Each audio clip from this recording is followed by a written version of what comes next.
How are you, dude? Good to see you. Yeah, thanks. Good. Good to see you in 3 months.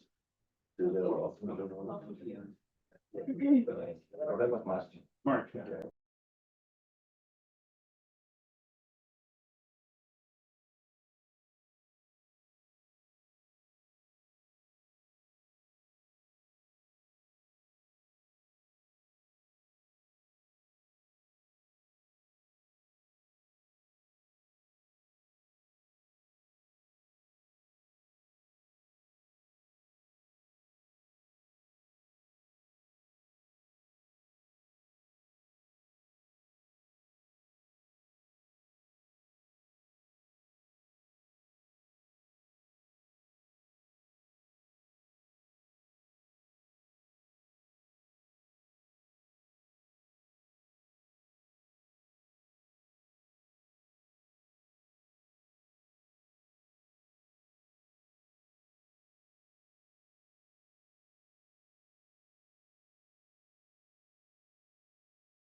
Are you all set up? Yeah, I think so. Ready to go. Thanks for including us on the program. Yeah, no, it's great. He's good. Yeah, yeah. Okay, yeah. He's cranking out stuff. Family productive. All the workers. Yeah. That's right.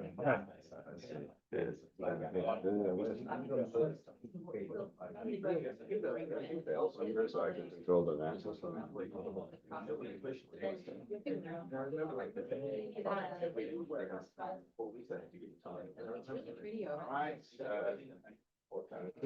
access. That's the official proceedings are started, and we have the first paper. Structural change, composition, accounting, forecasting, and All right, so thanks for coming this morning. It's great to be here. Joint work with Andreas and Mark, who are not here, and Pierre, who's here and may intervene at various points. So right to start, the motivation is something that we're kind of broadly all familiar with, which is the change in the composition of the U.S. economy. From producing more goods to producing more. Okay, sure. All right.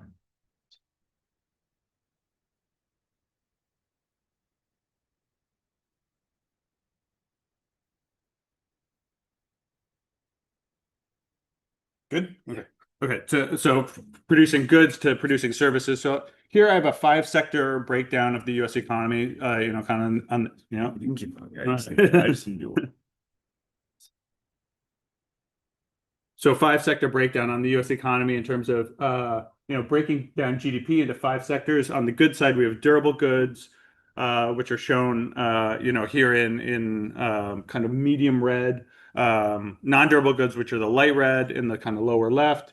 Construction, this is structures and whatnot. This is the dark red in the upper left.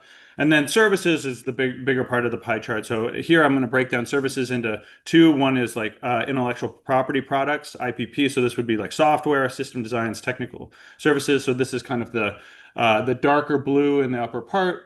and then kind of everything else in lighter blue. And so, immediately what you could see from this chart between looking at, the pie chart of the US economy in, the beginning and end of our sample, which is 47 to 2018 is, the blue, is growing, is much bigger, right? So this is the shift from goods to services.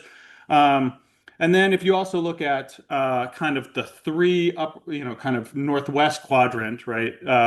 This is IPP, construction, and durables. These are things where it's like these typically are used as like, often as intermediate inputs are used in the production process. And so those have kind of stayed, relatively constant as a share. So we have two things going on. One is kind of like this shift of, non-durables to other services. And then this is in the context of this broader shift of goods to services. So what this paper is going to be about is kind of two things. One is going to be trying to understand, what's driving the shift from, in the pie chart from 1947 to 2018, right? So that's the past. And the future is then, taking a stand kind of econometrically in terms of what this pie chart may look like in, for us, it's going to be 20 years past the end of our sample, 2030. So what is the pie chart going to look like in 2038? And then we want to be, good econometricians. And so we're going to put, confidence intervals and whatnot around it.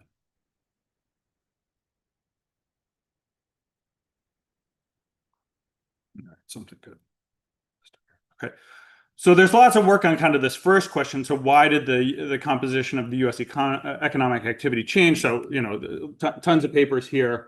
And so we're going to kind of, borrow various tools from different people and then provide some new insights we think here. And then, there's less work in terms of like kind of the forecasting element. So what will the composition of economic activity be in 2038 or, 58 if we wanted to do that?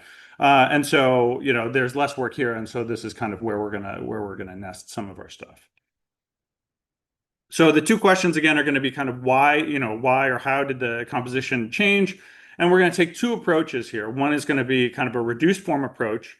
And so this is going to be, something that we're going to kind of innovate here in the sense that it's going to be kind of compositional accounting. So kind of like growth accounting, but for the composition of the economy. And so this is going to explore the historical evolution of sectoral shares of GDP in terms of, the changing constituent subshares. So when, GDP shares change, something kind of under the hood needs to be going on. And this could be like changes in consumption shares, intermediate input shares, et cetera. And so we're going to look at kind of what's going on there. And we're also going to take a structural approach. And so this is going to be like developing a structural model in line with, work that others have done. And it's going to, explore structural change in terms of, an equilibrium model where supply and demand are changing things. And then we can think about like whether like sector specific TFP, shifts in preferences between goods, in consumption are driving things like that. So that would be the more structural approach. And then we can kind of do the same thing in, to take a stand in terms of what's going to be going on in 2038. And so we could kind of, again, in line with these two approaches, do two things. One is kind of a more reduced form approach, which is just going to be based on this accounting identities. This is going to require, and I'll talk about this in a few minutes, a transformation of the data to ensure the adding up constraints on shares are met, right? So when you're just forecasting growth or whatever, you can just, things are kind of not bounded. Shares have to add up. And so you have to kind of do a proper accounting there. And then we're going to have a multi-sector model, which is going to, use this, which is going to have this, underlying structural, TFP and things like that. And this is going to eliminate the need for kind of these ad hoc data transformations that we have to use in this reduced form. And then means that the forecasts are going to be dependent on forecasts implicitly on the forecast of our fundamentals. So how is, TFP, our forecast of TFP feeding through equilibrium dynamics and leading to changes in the shares.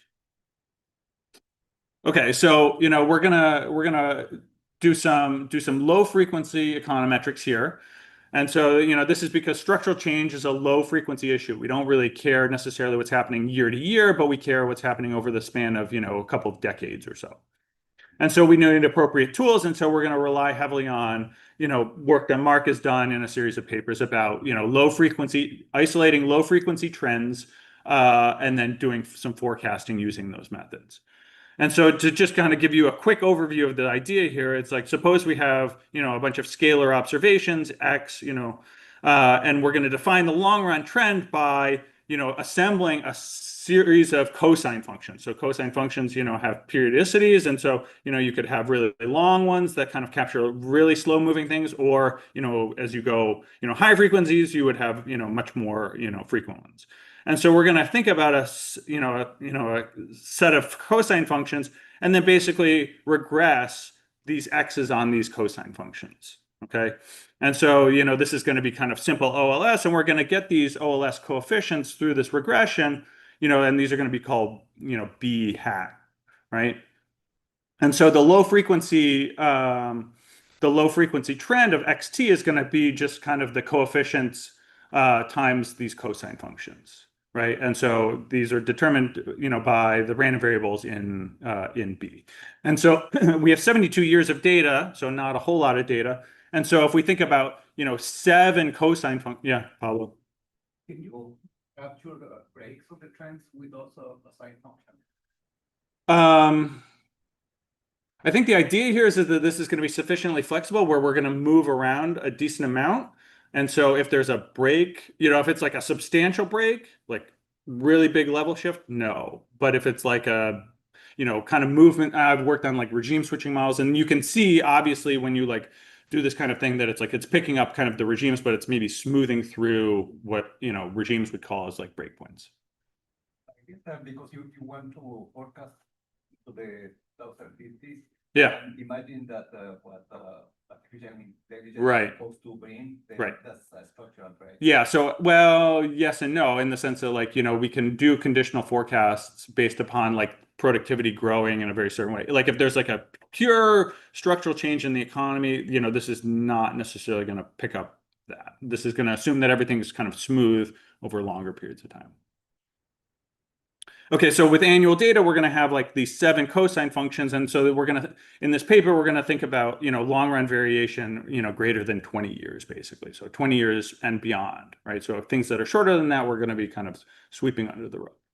And so, the idea here just graphically is that if I have this hypothetical time series, in the upper left, we're going to have a set of cosine functions. Here, I think I've plotted 5.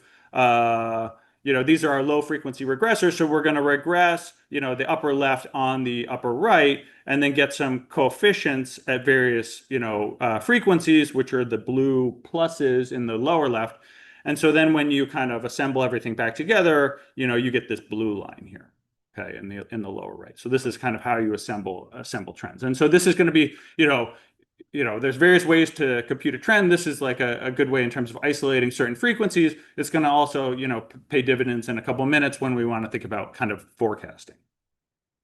Okay, so what do we get kind of as a first pass here, right? So here I'm going to plot, instead of just the pie charts which showed the beginning and end, this is going to be like the shares of these various sectors over time, and then that's in black, which is kind of thin and kind of hard to see because the trend basically covers everything, right? So there's like some variation, but the trend movements are the big thing right here.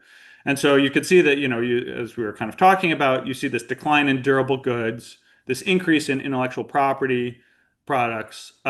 Construction is relatively flat, so actually not much going on in construction, so that's not going to be a big part of our story. And then these, kind of a decline in non-durable goods and an increase in services that are pretty substantial. Okay, so now what we want to do is kind of say, okay, let's think about, from a kind of a growth accounting type mindset, what's going on kind of under the hood of these changes. So what's driving these changes? And so we're going to have this compositional accounting. I'm just messing up this pointer here. We're going to have this compositional accounting approach, right? So we have, and we're going to think about this in terms of like a multi-sector model where we have 5 sectors of production, right? And these can go to, end users, private consumption, government, net exports. Or it can be used in the production process through materials and investment that kind of go back through, right? And so the idea here of our 2 approaches, this reduced form approach, is we're going to like try to just kind of assess what's going on with these various arrows directly, right? And then also then forecast what's going on with these arrows directly. And then the multi-sector model is kind of understand the arrows in terms of, kind of economic fundamentals like, technology and preferences. Okay, so let's get into the compositional accounting. So here there's going to be a decent amount of notation. So I'm going to go through it relatively quickly, but I'll kind of point to the payoff at the end. So we're going to have, for a certain sector, you have some gross output, which will be Y. This gets used for various things, consumption, materials that are, purchased by other people for kind of intermediate inputs. It could go into investment in other sectors. It could go to government, or it could go to net exports. And so there's just like kind of this accounting identity for 5 sectors that, takes this form, right? This is like just an accounting identity. So there's nothing going to be fancy going on here. We're just going to decompose this identity by rewriting things a little bit and then manipulating. So we're going to use a bunch of share notation. And so I'm going to say, okay, let's say that like, okay, if I want to rewrite the Y part in terms of, share of value added and gross output. So we want to basically transform this equation into things that are like shares in terms of value added because we're thinking about GDP. So we're going to use this rewrite Y here. We're going to write consumption in terms of consumption shares. We're going to write materials in terms of material shares in the production process. This is like taking into account input-output table type stuff. We're going to use the investment and use investment flow tables to think about investment shares as a share of value added, and then same thing with government and net exports, right? So I've just basically taken this, gross output accounting identity and rewritten it in terms of shares of value added, and then things that are, kind of known from the data in terms of like input output tables and things like that. Okay, so then I'm going to like rewrite this stuff and stack it up a bunch of stuff. And then, you get this, messy equation that's kind of in the set of equations that are in the middle here. The point here is that, I can rewrite through this simple accounting identity, the shares and value added are going to be a function of the share, the constituent subshares, right? So this would be the shares of theta, which I'm going to call, the consumption shares, gamma, the value added shares. So how much value added is part of gross output, the shares of investment, the input output table and the investment flow table, and then the shares of government and net exports, right? And so the idea here is that, I've already showed you kind of what's going on the left-hand side of this equation, right? These movements in the shares of value added in GDP. And now what I want to do is kind of like use this equality or use this equation to figure out what's driving these things, okay? Okay, so, this is like a big set of, there's a lot with 5 sectors, there's like 75 different components here. So I'm going to like not show you every 70, all 75, but just kind of focus on the main ones. Okay, so here what I'm going to do is look at these 5 sectors, and then in the bottom right, I'm going to introduce, durables, IPP, and construction, which is like the sum of the top row. And I'll talk about why in a second. So here, I have a black line, which is kind of nested in there. And so that's the same line as what we had before. And I'm going to kind of build up to it. So the red line, and so we have solid and then some trends. We have yearly stuff and then we have trends. So the red lines are what's going on with just consumption shares. And so you can see that, durable goods and IPP are kind of moving around maybe a little bit, but not a whole lot. But the red lines are kind of below the value added share. So, these are like durable goods and IPP and construction are, mainly used for intermediate inputs or in the production process, right? The red lines above for non-durables and services are above the other lines, right? Which says that these are like heavy, consumption, relatively heavy consumption sectors.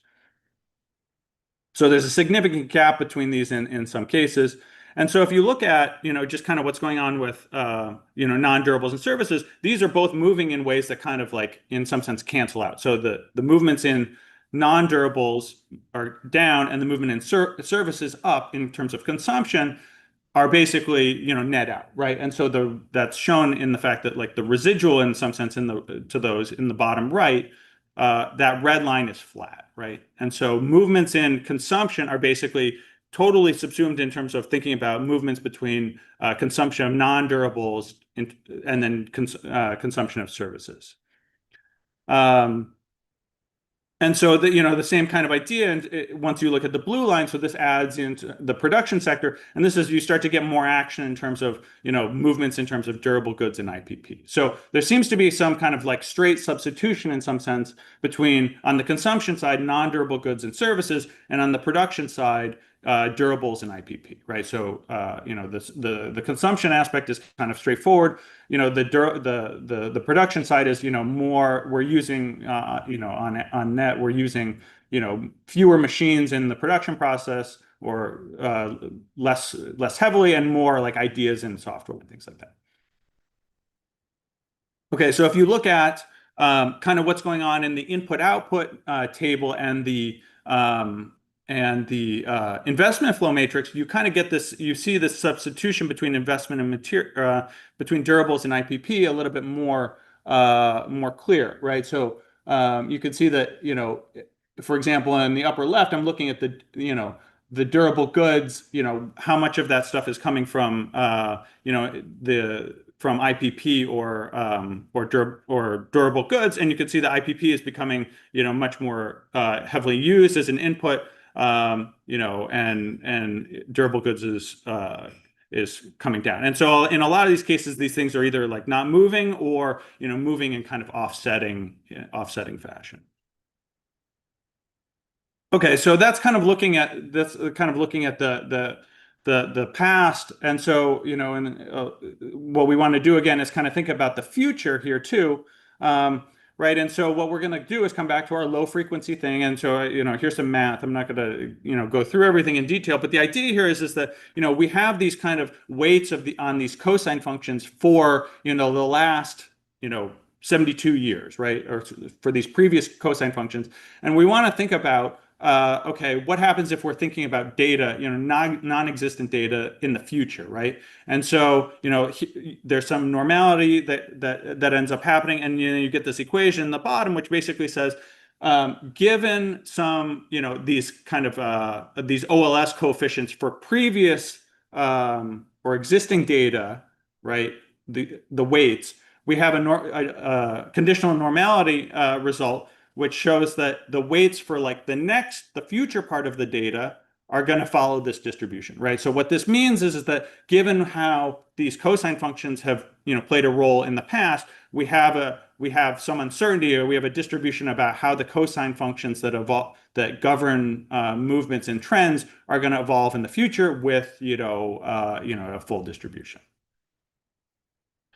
The last thing that we got to do here in terms of thinking about our specific application is we have to be careful that everything kind of behaves in the sense that shares have to add up to 1 and have to be bounded between 0 and 1. You can't just like linearly project, because you're gonna and some of these things are growing fast enough where you'll get out of the unit interval.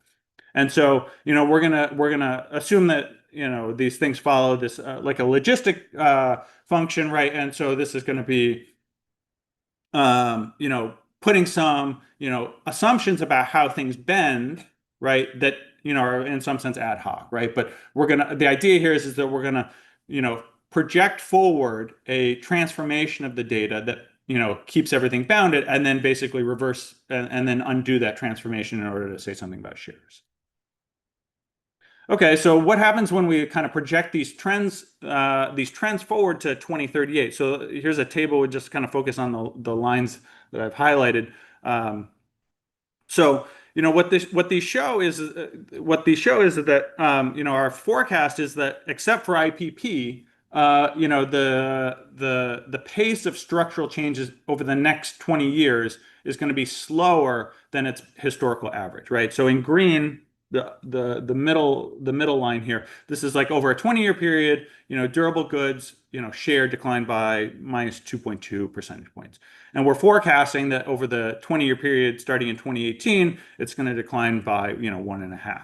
And then we have confidence bands. And so the idea here is that we have some stand in terms of what the pace of structural change is going to look like for most of these sectors, except for IPP. We think that it's going to slow. IPP in this case, it's speeding up. Yes. I think that the fact that it slows is implied by the fact that shares cannot move up. Yes, somewhat yes, and then there's also which I'm not unpacking here is like the logistic function is assuming that like there's some that things are bending in a certain way, right? So that was my question. How Yeah. much is the 0.9? That those numbers are driven by your assumption that this bending happens parametrically the way you wrote it down, as opposed to something that is, like Yeah. So I don't. So yeah. worse, but like a bit mechanical. Like Yeah. you're close to the bound, and then depending on how you think you're gonna Yep. move into that bound, you're gonna get this number. Is Right. that about right? That's about right, right? And so, in a little bit, I'm like setting this up like a straw man in the sense that like, there's stuff that's going on under the hood that's like, just ad hoc assumptions, right? And so, so we're going to get different the punchline of the later part is we're going to get different numbers that to me make a little bit more sense, and because, we can kind of unpack what's going on. But a related Yep. question is, so there must be some kind of steady state that if you were to project this into the infinite future, so Yeah. to speak. So your model must be implying some steady state for these shares, no? I mean, so I would characterize it as like a long run limit, rather than a steady state per se, but yes, that's right. And is it one? Is the long run limit for services one? No. Or are you No, because- no. that is lower Yeah. than- No, is it's that one? no, it's not one.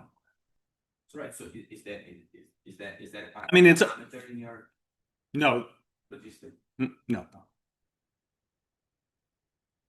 So we should look at what this long run limit is. That's it. Given by one of your cosine functions is a flat. Yes. So. Yeah. Yeah, I mean, in some sense, like, sorry.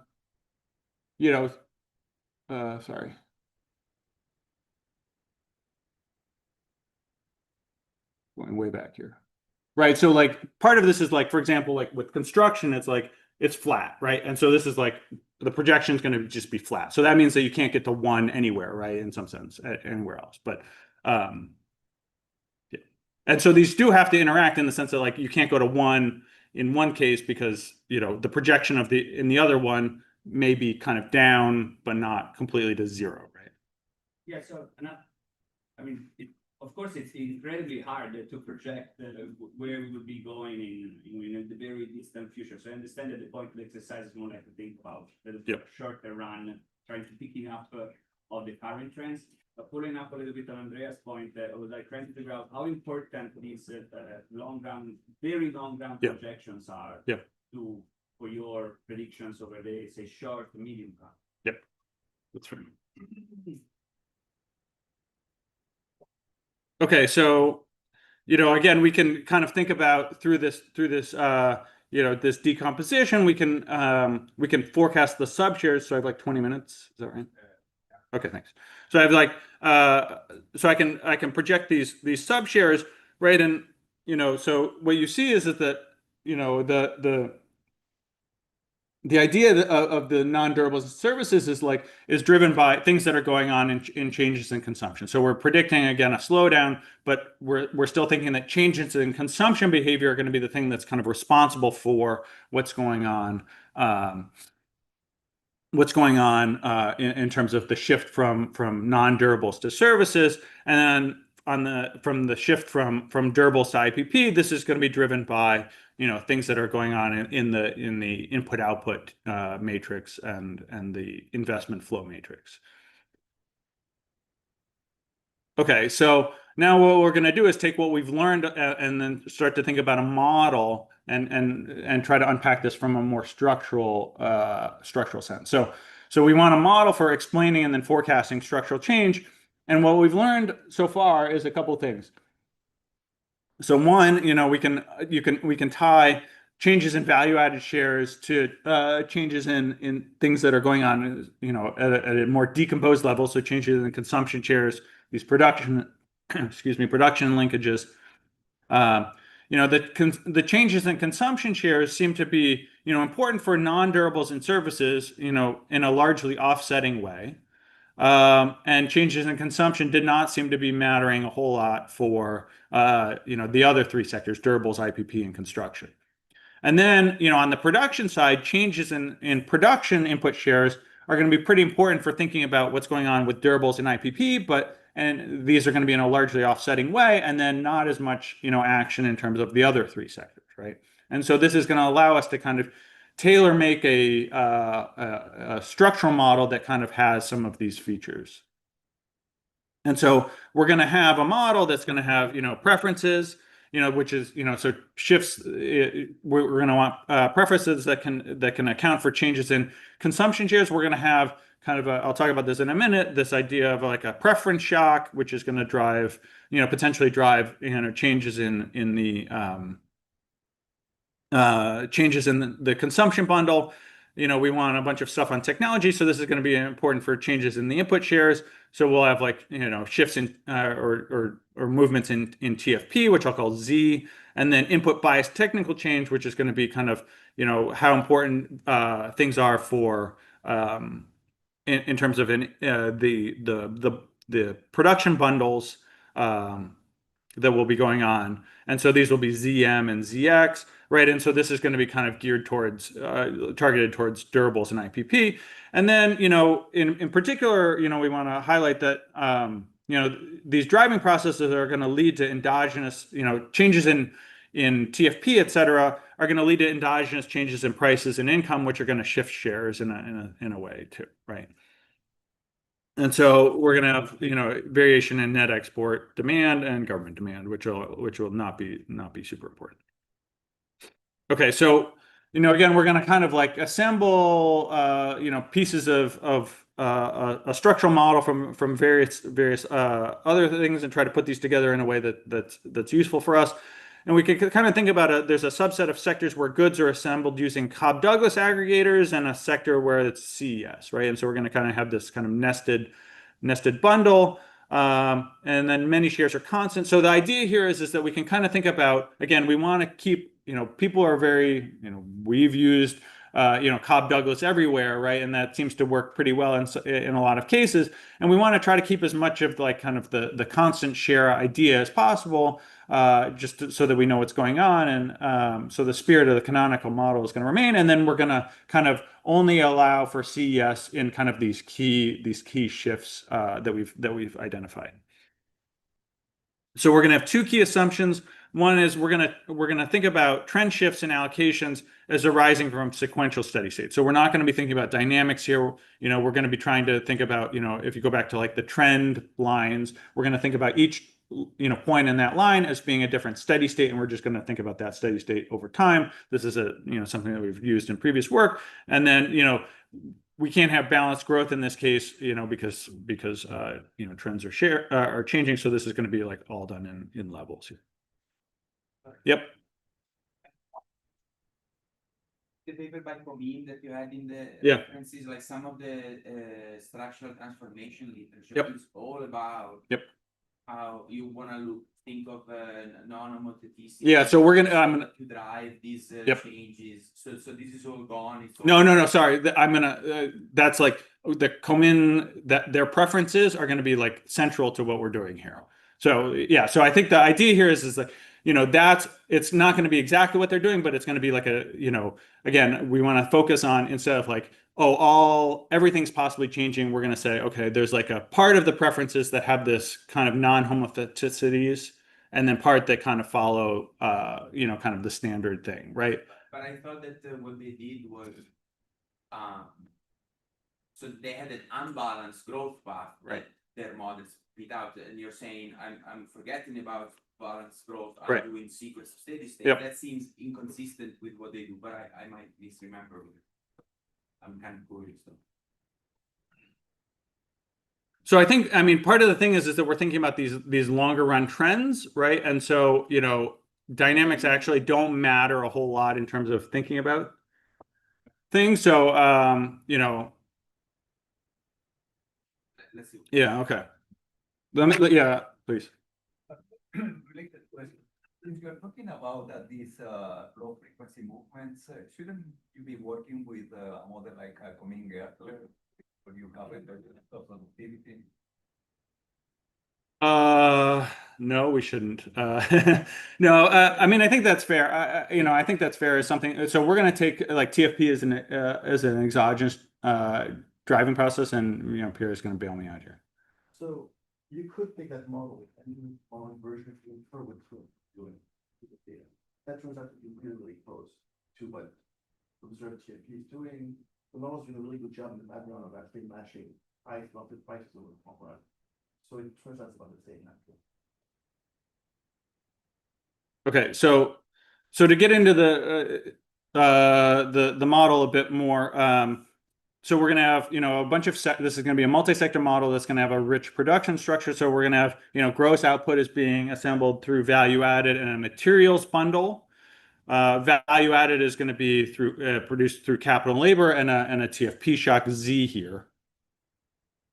The materials bundle, is going to be, again, this kind of nested structure where we're going to have, it assembled through two parts. One is going to be, this M bar thing. The second part is going to be kind of a normal kind of, Cobb-Douglas aggregate of things. And the other part is going to be a CES aggregate, which is subject to input bias technical change. So this ZM. And so the idea here is that, the first bundle, this CES is going to include for us in this exact application, durables and IPP, right? And so this is going to allow for shares to change, driven by things that equilibrium things, but also this input bias technical change, and then things where things look like the material shares are constant, so construction, services, non-durables, those are going to just be in this Cobb-Douglas. The Z does not depend. So the Z is going to be, so again, we're gonna have, I'll show you the Z trend in a minute, but the idea here is that I'm going to write everything in terms of with subscripts here. We're going to solve the steady state of the model, and we're going to feed in kind of period by period our trend estimates of things. But I'm not thinking about dynamics here. So solving the steady state means you set Z to 1, you solve, and then you bring, I don't understand. Yeah, so the idea here is that we're going to have for each year, so I'll talk about this in a minute, but for each year we're going to have values for the driving process, not one, but some number, right? We solve our model in steady state. We go to the next year, we have new trend estimates of the driving process. We have get to a new steady state, etc. Okay, so capital accumulation is going to follow kind of a standard thing, except for the investment aggregator is going to follow along the same lines of this materials thing. Okay, so I have like 10 minutes left. So since we had talked about Komen, so we're going to have these, the same vein of idea is like we're going to have two consumption bundles. One that has this, in the bottom here has this Cobb-Douglas aggregator. So the shares of, construction, durables, and IPP in consumption seem to be largely unchanging. And then we're going to build in this non-homothetic aggregator, the Komen thing. But that's only going to apply to services and non-durables where the action was going on the consumption side. Okay, so there's some stuff about and we're going to have shifts in labor. Okay, so we again the idea here is that for all sectors we're going to be given TFP input bias technical change in the materials bundle and in the investment bundle, shifts in preferences, shifts in labor supply. This is going to produce a steady state equilibrium, which is going to be defined by a set of prices and quantities, where taking prices is given, firms maximize profits, households maximize utility, and all markets clear. Right. And so the idea, as I said, is that we're going to basically, take, our trend estimates that we're going to get from trends of these driving processes running this low frequency thing. And then we'll solve the steady state, go to the next year, solve a new steady state, et cetera, and see how well that matches up with things. That's what we're talking about. So we have, we're going to choose parameter values, based upon observed shares from, the input output table. We're going to feed in low frequency estimates of, say, TFP or input bias technical change or, net exports, et cetera. And then like other things, we'll kind of take estimates from others' work, elasticity of labor we'll take. This thing means that in the other equations, you pretend that the stuff that grows doesn't grow. That's right. Yeah. And then you slap it back in and it actually grows. That's supposed to. Yep. Okay, so just an example here. So we have 5 measures of sectoral productivity growth, right? And so these blue lines are going to be our low frequency trends, and so we're going to put these blue lines, the path of these blue lines into our model, and this is going to spit out an equilibrium. So we get input bias technical change that that kind of follows the idea that we were talking about. So you could see that the relative productivity of durables is falling. Kind of in terms of uses as a investment as a in the investment bundle and also in the materials bundle, kind of across the board. So IPP is becoming relatively more productive relative to durables in our case. We're going to have this exogenous shift in preferences. Again, I haven't talked a whole lot about the preferences, but the idea with this Komen the preferences is that the non-homothetic preferences mean that shifts shifts between non-durables and services are going to be driven by kind of in the middle there, income effects, relative price effects in the second thing, and then all the way on the left, this kind of preference shifter. What is this, omega? What is this letter? I don't know. And so this is our exogenous shift in preferences and its trend here in blue. And what you can see is that this is pretty flat until 1980. And then goes up. And again, this is kind of you could think about this as a residual relative to income and price effects. And so what this says, right, if you think about like the chart where it was like, okay, non-durable consumption is going down, services going up kind of constantly throughout this sample, basically until 1980, we're attributing all of that to income and price effects. And then afterwards, this starts to move, and then doesn't end up playing. Yeah. So this means that the Komen story, which is all as I understand structure, works really well in Yes. 1980, but after that it's not enough. Yeah, you still need a little bit, right? So you need Yeah. an extra. Yeah, although I'll show you in a minute, like in terms of this residual is like there at post 1980, but it's actually not explaining a whole lot. Okay, so we match these the trends very well from the model. So I think that this is just kind of a check on the model that how we're the trends that we're getting out of this procedure feeding through equilibrium or feeding through our driving processes are matching kind of the observed trends in the data. Okay, so what now in the last 5 minutes, what I want to do is just kind of decompose what's going on historically and then talk about the 2038 projection.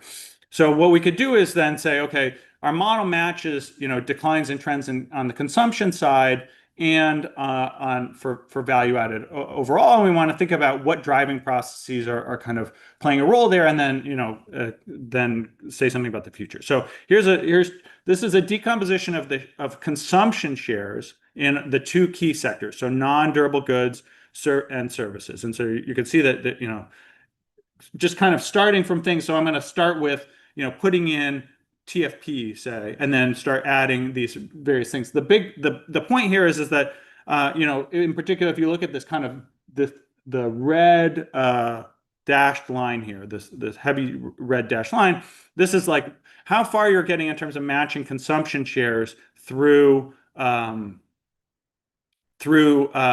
TFP, right? And through TFP's effects on income and relative prices. And as we were just saying, this effect is really driving basically all changes in consumption shares through 1980, and then some changes post 1980 are driven by other things. If we think about okay, so if we think about changes in value added, I think the big thing is that this input bias technical change it drives a big plays a big part, right? So in some sense, the movement from durable goods to IPP is not really driven as much by TFP, but it's more about what's going on in terms of input bias technical change. So TFP is going to explain the trend changes in the consumption shares in non-durables and services, as I already showed you, and so most of their value added shares. Okay, so again, the punchline in terms of the history is that the IBTC is really important for thinking about the shift on the production side between durables and IPP, and then TFP mostly in terms of thinking about the shift from non-durables to services.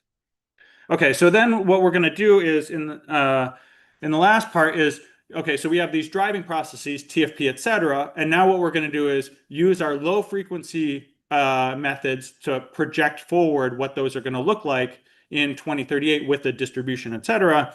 And then basically feed those back through the model. And then that's going to produce implied shares of all of these things.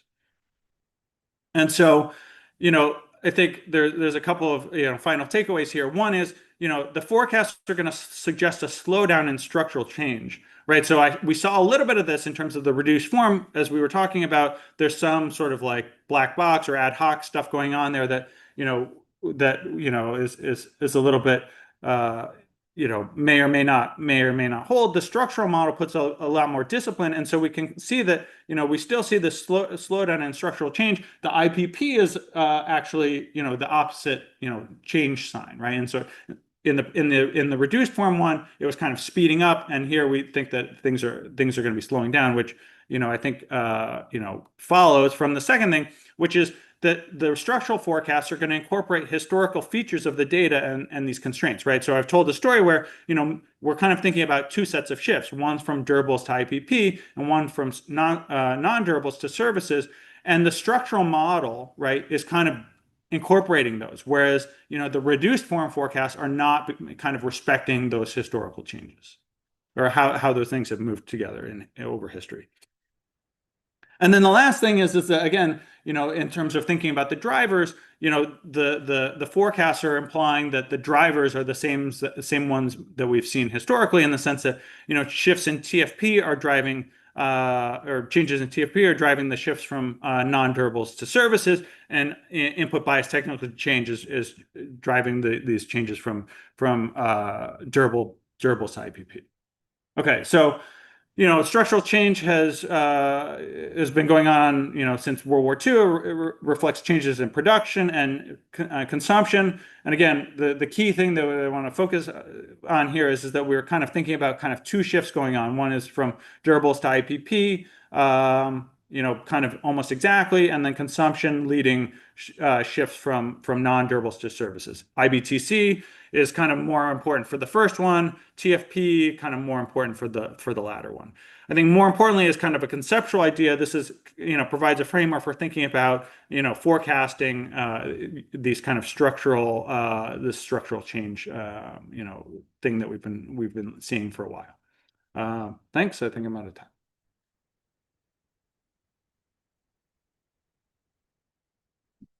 One very quick question, we'll take it, otherwise the coffee break is finished there, so yeah. I'm gonna ask the question. Yep. We're gonna. I'm curious. This is very cool. And so you want to just leave it there? Would you recommend that? So given all of this, like you could take all these low frequency stuff, all these technology pieces, take them out of the data in a very structured way, so we can write the stationary models. We don't have to worry about the balanced growth path and all of that. Would that be kind of like an implication of what you guys are doing, or would that go too far? Because you're really kind of like taking out to get all the gnarly things that make the shares change, yeah, blah, blah, blah. You kind of nailed it, and so that's a pain when you're writing a pretty good model. Well, I think it depends, right? Yeah, go ahead. So here, here's a calculation. Take the one second growth model. So suppose you have trend shocks, you have transitory shocks. Write the solution down and then simulate the model with just the trend shocks. It turns out that's pretty close to just doing steady state by steady state. Like, so if you have a 20-year trend, right, the true dynamics turn out to be pretty close as take the trend in the writing process and just steady state by steady state. That's not a theorem. That's just something we found out, I think, in like the point by filter. Not sure why it works that way, but that's a guess that you can do that. We never actually proved it or figure out exactly what that is, but it's not pretty tough. I mean, I think working. paper and other people have done it too, right? Like accounting for changing shares, like sometimes doesn't matter. Right? So I think it's also dependent on like what you want, like what you're open. Well, thank you very much. So with the next paper is ready to be presented. Sophia. Right. Thank you. Good morning, everyone. First of all, thank you so much to the organizers for including our paper on the program. Very excited to present it. This is joint work with Tara Sinclair, who's in the room. So, you know, any tough questions, this is your person. In the paper essentially is a framework for simulating monetary policy decision-making. And so, of course, the first question is, why would anyone even want such a thing? Well, imagine this hypothetical, not really hypothetical scenario. POTUS comes and demands a 100 basis points cut from the Fed. And then what happens then? Do we know? So traditional econometric models and historical data cannot really answer this type of question, right? And we can't really answer all kinds of other hypothetical questions. For example, what happens if the chair yields to the president? Will the committee follow? Or what happens if we swap in a specific group of people out of the FOMC committee and bring in different types of people, right? Or what if the Fed changes its mandate and just focuses on the price stability only? So our goal here and our motivation here was to build a framework that can model these types of questions. More specifically, we know that monetary policy decisions are typically modeled as if they mechanically respond to macroeconomic conditions, right? So input in, output out. But we know that in reality, the process doesn't work that way, right? There is institutional factors, there is a human factor, right? And actual policy decisions pass through those, right? We can have two members on a committee and the same set of data, and they will be interpreting the same set of information in different ways, right? Because of their different stances, different life experiences, and so on. People also come with their own agendas and incentives, and there are issues such as, institutional norms, optics, and so on. So all of these matter, and so our goal here and our object of interest really is to capture and to model the decision process. We are doing this with LLMs, large language models. So let me spend a bit of time convincing you that this is an appropriate tool for this setting.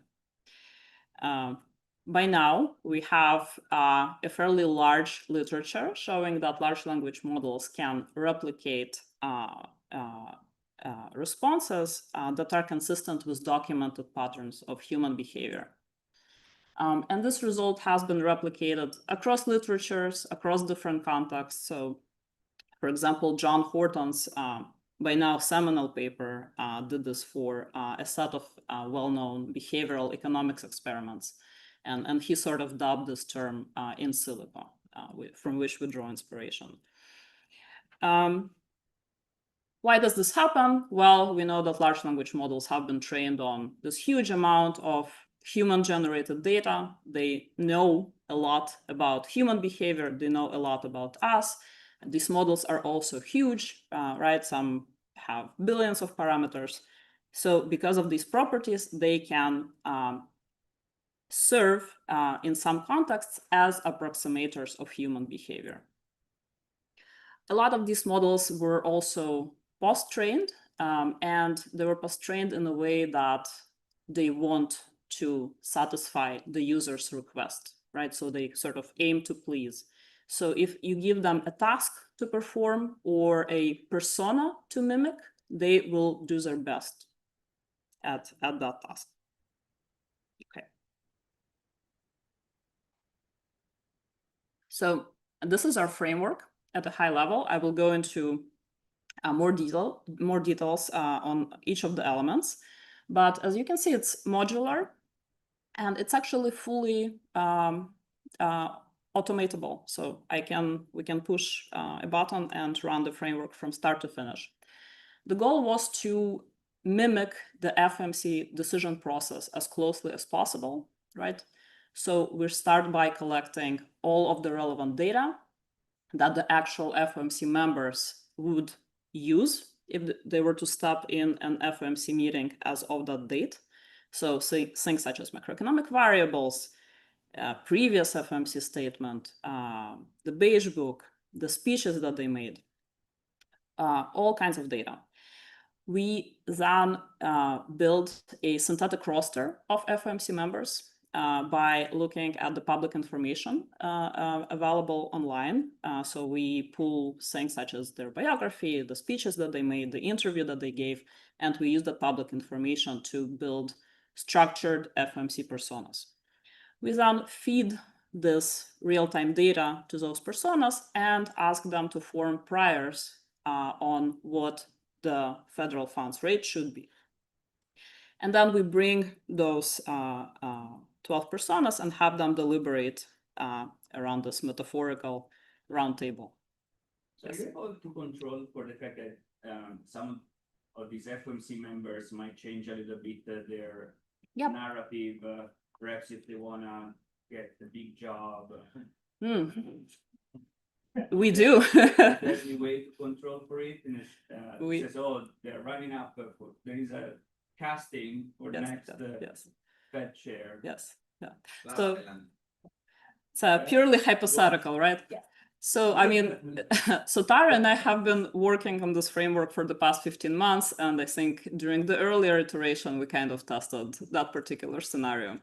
But yeah, so we kind of assign more weight to the recent speeches given because we understand that, you know, people can change their minds and their stance over time as well. So it's possible to capture that evolution of the policy stance. When you get to the, so there's a point where you just feed in data and then you let your synthetic members deliberate. Yeah. So then you're matching the voting sort of rules. There's like, you know, the Senate governor's vote and then the president's rotate, you're matching those rules as you vote. So I will go into more details. It's similar. Again, we're not kind of replicating it one-to-one fully, but I think we're getting close enough for it to be useful. You get the dissents. And we get the dissents. We get all kinds of things. We get the transcript, we get the dissent list, we get the votes, we get the synthetic FOMC statement. So because how flexible this model is, you can produce a lot of things. I'm really, like, I should be a lot more familiar with this than I am. So in principle, you could get your synthetic members to give speeches or to. Yeah. And so then you could just do a loop. You could just feed that, like. It's very meta. Yeah. Does it converge? Like if you did. I think we would probably need a lot more data because you would, you know, to actually be able to mimic someone's voice, you would probably need a lot more. But yeah, we could try. That could be a fun test. The official votes on the FOMC are not the real ones, in the sense that there's a big cost to dissenting. Yes.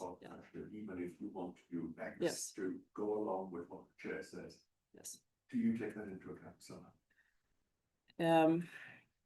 So we are trying not to impose any specific structure. One thing we do is that we tell our synthetic members that, you know, like the historical dissent rate is between 4 to 8%. So is there a chair though? Like in your 12 members, there is a chair. Yes, there is a chair. And does the chair get outsized weight in some way? In some iterations, we tried that. We decided to let the model like really produce kind of emergent behavior responses. So we want to meddle as little as possible in the process. But you could impose that. Yeah, you could do that. Sorry, I missed something. Part of the exercise here is to say, so, you know, in the history, we haven't had political pressure on the Fed. But suppose you get to a point where you could lose independence, then this would kind of give you the benchmark for like what looks like a decision that's outside the norm. You could model that hypothetical scenario and see how the committee would respond, right? So you could test different things. You could test what happens if we, you know, My point is, there's all, I guess Yeah. there's other kinds of pressures, like from the market, that, how much. You could model that as well. Yeah. So, I mean, that's the beauty of the framework, because it's all natural language. You could model a lot of different things. Yeah. Okay, let me, oh, sorry. No, I was just going to say related to what John said. It's not just the formal pressure to vote on the chair. I mean, there is a lot of negotiation Yes, that happens along the way. yes, yes. And so, again, you could run that as well. Like, the Troika speaks before the way the So we statement is crafted is Yeah. to an extent designed to get consensus. I mean, there is a lot going on that Yes, yes. speeds out everyone. voting. Yes. Yes. So we are trying to capture some of that during this deliberation stage right here. But stuff that goes behind the scenes, we can't we don't have the data for that. But we're also capturing this gap of like the priors, this, and then we also get the final rate for each member. So we see this distance, right? And that distance comes from deliberation and persuasion and so on. So, okay, let me move forward. So LLMs, look ahead bias, right? We are all thinking that our goal with Stara here is to really build a forward-looking framework, right? We build this to be able to model future FOMC meetings and hypothetical scenarios and what ifs. At the same time, you can't build a framework and not test it, right? We want to be able to trust it, so we need to run some type of sanity check. And so the only way for us to run a sanity check is to do historical validation of this framework against the actual federal funds rate.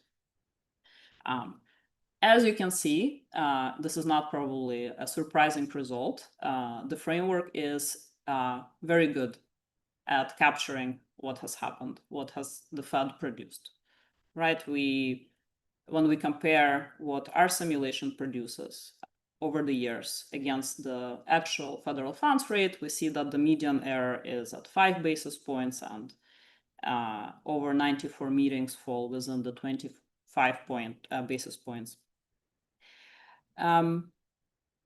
Yes. So, but you've trained the model on that data, right? So, like, Yes. could you run it? Yes. Could you train it on data up to 2022 and then say from 22 to 2025, how does it do relative to what the committee did? So we are doing that. So this is coming up in 2 slides. Yeah. Sorry, how about the fact that the decisions are in the corpus of the model? Yes. So that's my point. They are, and I'm going to show you a recall test, and I'm going to show you this out of sample test from 2023 to 2026. And yeah. At the same time, again, this is purely a sanity check, right? We know that, of course, the answers are in the training corpus. Like the FOMC decisions are salient enough that the model knows what the Fed decided. So what does this tell me then? Well, let me show you. So first of all, let me just say this. We also compare our framework with a set of benchmarks. We have Riboni-Rouge-Murcia Bayesian voting model. We have 2 types of Taylor rule. And you can see that, for example, on meetings where the Fed actually made a decision, our LLM committee performs with the highest accuracy, right? But kind of going back to what it's doing, is it actually recalling the correct values, right? Because they're in the corpus, or is it running the full simulation, the full setup, and coming up with an answer based on that process? Because that's what we're telling it to do. So first of all, we see that the framework, where it's not super accurate, it fails in the way where a forecaster would fail, right? For example, if we look at the March 2020 meeting, the actual move was a 100 basis point emergency cut, and then the framework predicts a cut as well, but not to the floor, right? So it's sort of capturing the direction correctly, but not the magnitude. To your question, Is it memorization, right? Wait, but is this, go back. Is this worse than what like in 2022, Mhm. inflation was rising, whatever, and when you look at survey of professional forecast or whatever, right, it was just saying, well, Yeah. here, we're gonna go back, and it does it like a, Yeah. what, Yeah. and then it went up, and then it, Yeah. we kept making this systematic mistake. Yeah. Would these mistakes be just as bad, worse, or less? So we have that in the paper. We actually run a conditional validation, so I can check, but I don't remember. Yeah, but it's not as accurate. Meaning, we just let it forecast continuously. Okay, Paolo, sorry, go ahead. So what the model are you using? Because for answering this question, it's important to see Yes. when the training corpus stop.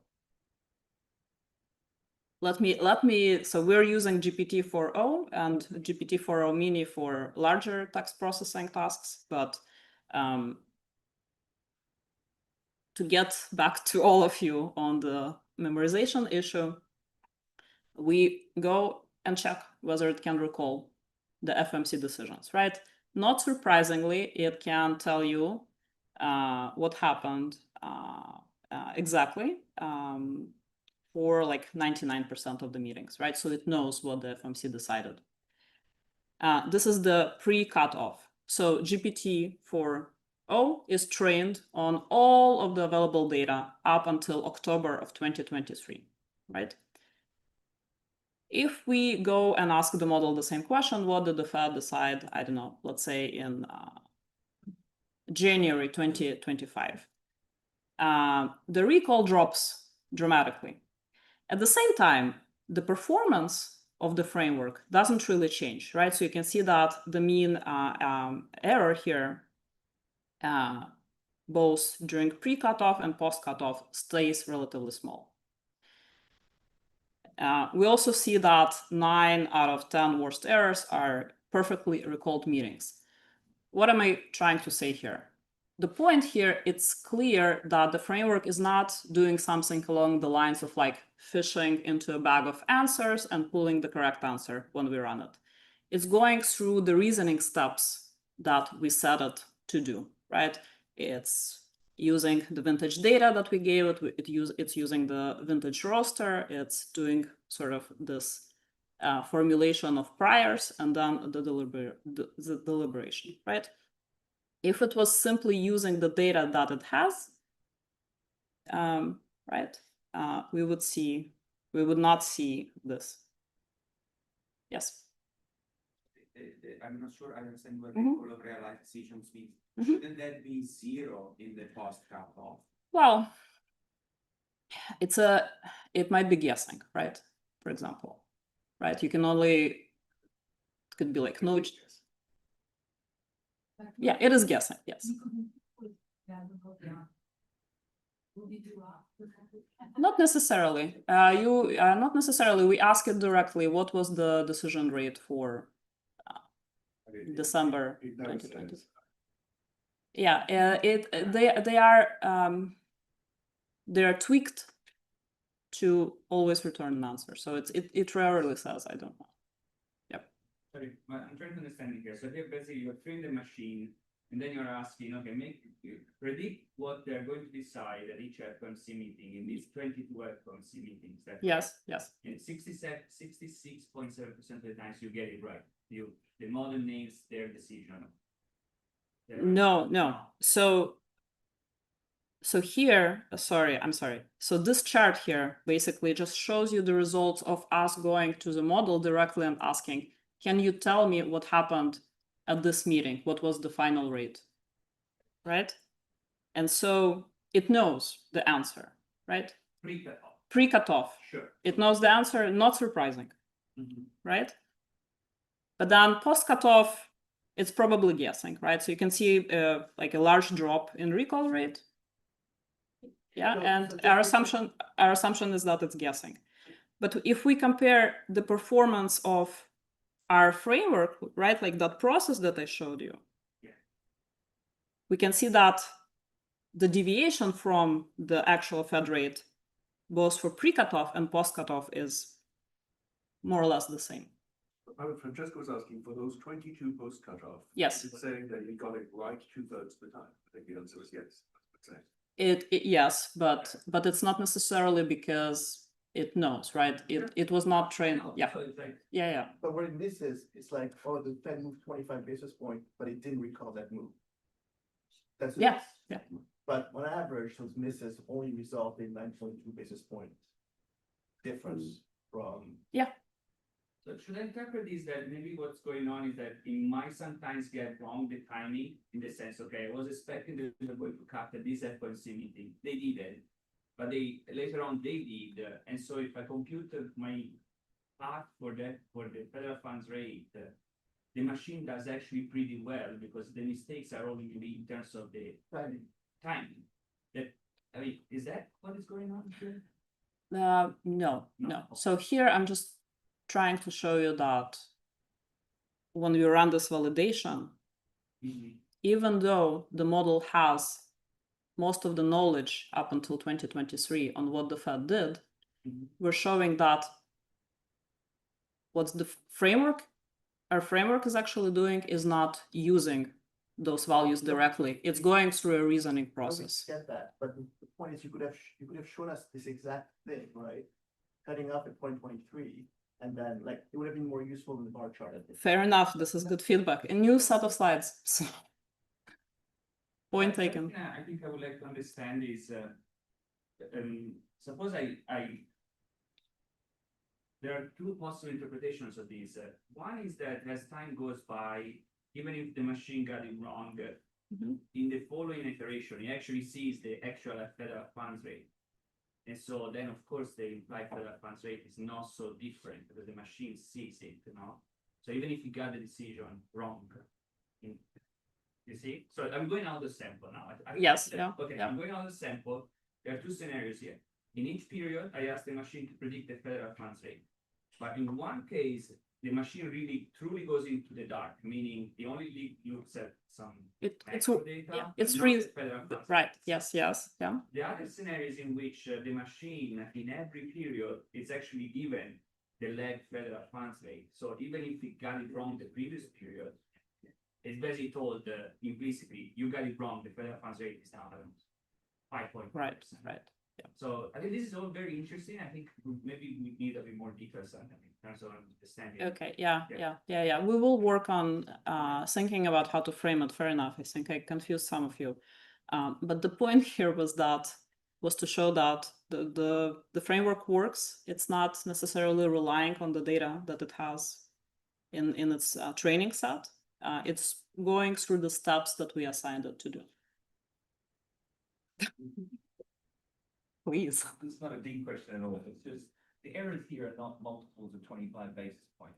Yes, so that's a feature, not a bug. This is just our decision because our framework can produce an answer like a 3-digit answer instead of producing an answer within a 25 basis point increment. Which, yeah. So this just lets us peek into what's going on behind the scenes. But Even if that's what we do, how come the model doesn't learn that? So like we have a history of just moving in 25 basis, being pretty. Because the model is doing what we told it to do. We told it to produce an answer. But like the one feature that we have, right, is we move Yeah. in 25 basis point Sure. increments. Yeah. So you would think the model would just pick that up. No. Okay. So all of this was to make a point that we feel like we can trust the framework, right? Because it reproduces historical decisions fairly well. But again, to reiterate, this was built to model counterfactual scenarios and what ifs, not work on historical data. Okay, let me go over the framework briefly, and maybe that will clarify some things as well. All right, so this is just a high-level overview of the first part of the framework. Like I've said, this was built to run at any given point in time. For example, if I want to model our FOMC, our current FOMC committee going into a meeting today, I could just press a button and the framework would gather all of the relevant data, including macroeconomic indicators, financial news, previous FMC announcement, and so on, package it up into a data packet, either reuse or rebuild an FOMC committee from publicly available information such as biographies, speeches, interviews, and so on. Then feed this data packet to our synthetic FOMC committee, and have each member generate a prior over what they think the rate should be, including their confidence in this decision and rationale, right? So let me quickly go over each of the elements in this framework. So we start with macro data. This is just producing a snapshot for a single meeting and capturing variables, real-time variables such as inflation, labor market data, output growth, financial conditions, and so on. Is the Fed funds rate? And let me check. Yes. Yeah. So this is a sort of visual representation of this macro data that our agents are getting. Next, we build our FOMC roster, right? So for historical validation, we made sure to only include members that were FOMC members at that specific point in time. Because this is natural language, we can test different hypotheticals and, for example, test what happens if you bring any other persona into the FOMC committee.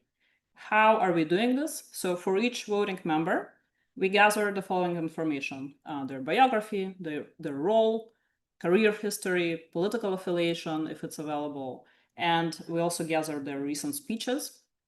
We use an LLM to derive a policy stance from those speeches, and we also assign temporal weighting. So most recent speeches get more weight, and older speeches get less. Then we have an LLM take all of this data and process it in an objective way. So we are after a set of features based on that data, right? So we want to understand what is the actual members' philosophy, concerns, rate approach, how do they communicate, what are their current views, and if there are any biographical influences that might be relevant in the decision-making process. So from like this huge amount of unstructured text, we go to a structured profile. And then each synthetic member then states a rate and the confidence level after they ingest the macro data packet. So here is a truncated example of how this looks like. For example, an LLM is being told here, you are Lisa Cook, a Federal Reserve official with the following characteristics. Things in orange here are inputs. And we tell it, based on the comprehensive economic data below and your established policy stance, what is your recommended federal funds rate decision for the upcoming FOMC meeting? And then again, we feed it here, the input is in orange, we feed it this comprehensive economic data packet. And then the model responds in JSON, so it returns recommended rate. Again, this is the prior, this is the rate of the persona before going into the meeting. Its confidence in this decision, its reasoning, and the key factors that the model thinks would be relevant here. So for example, it would return something like this. This is truncated, but we have like a paper dashboard online that has more information if you're interested. So the persona says, my dovish stance typically favors supporting economic growth and employment, right? A dove with inflation pressures showing signs of stabilizing, yada, yada, yada. I'm recommending a modest cut in the federal funds rate. Sure.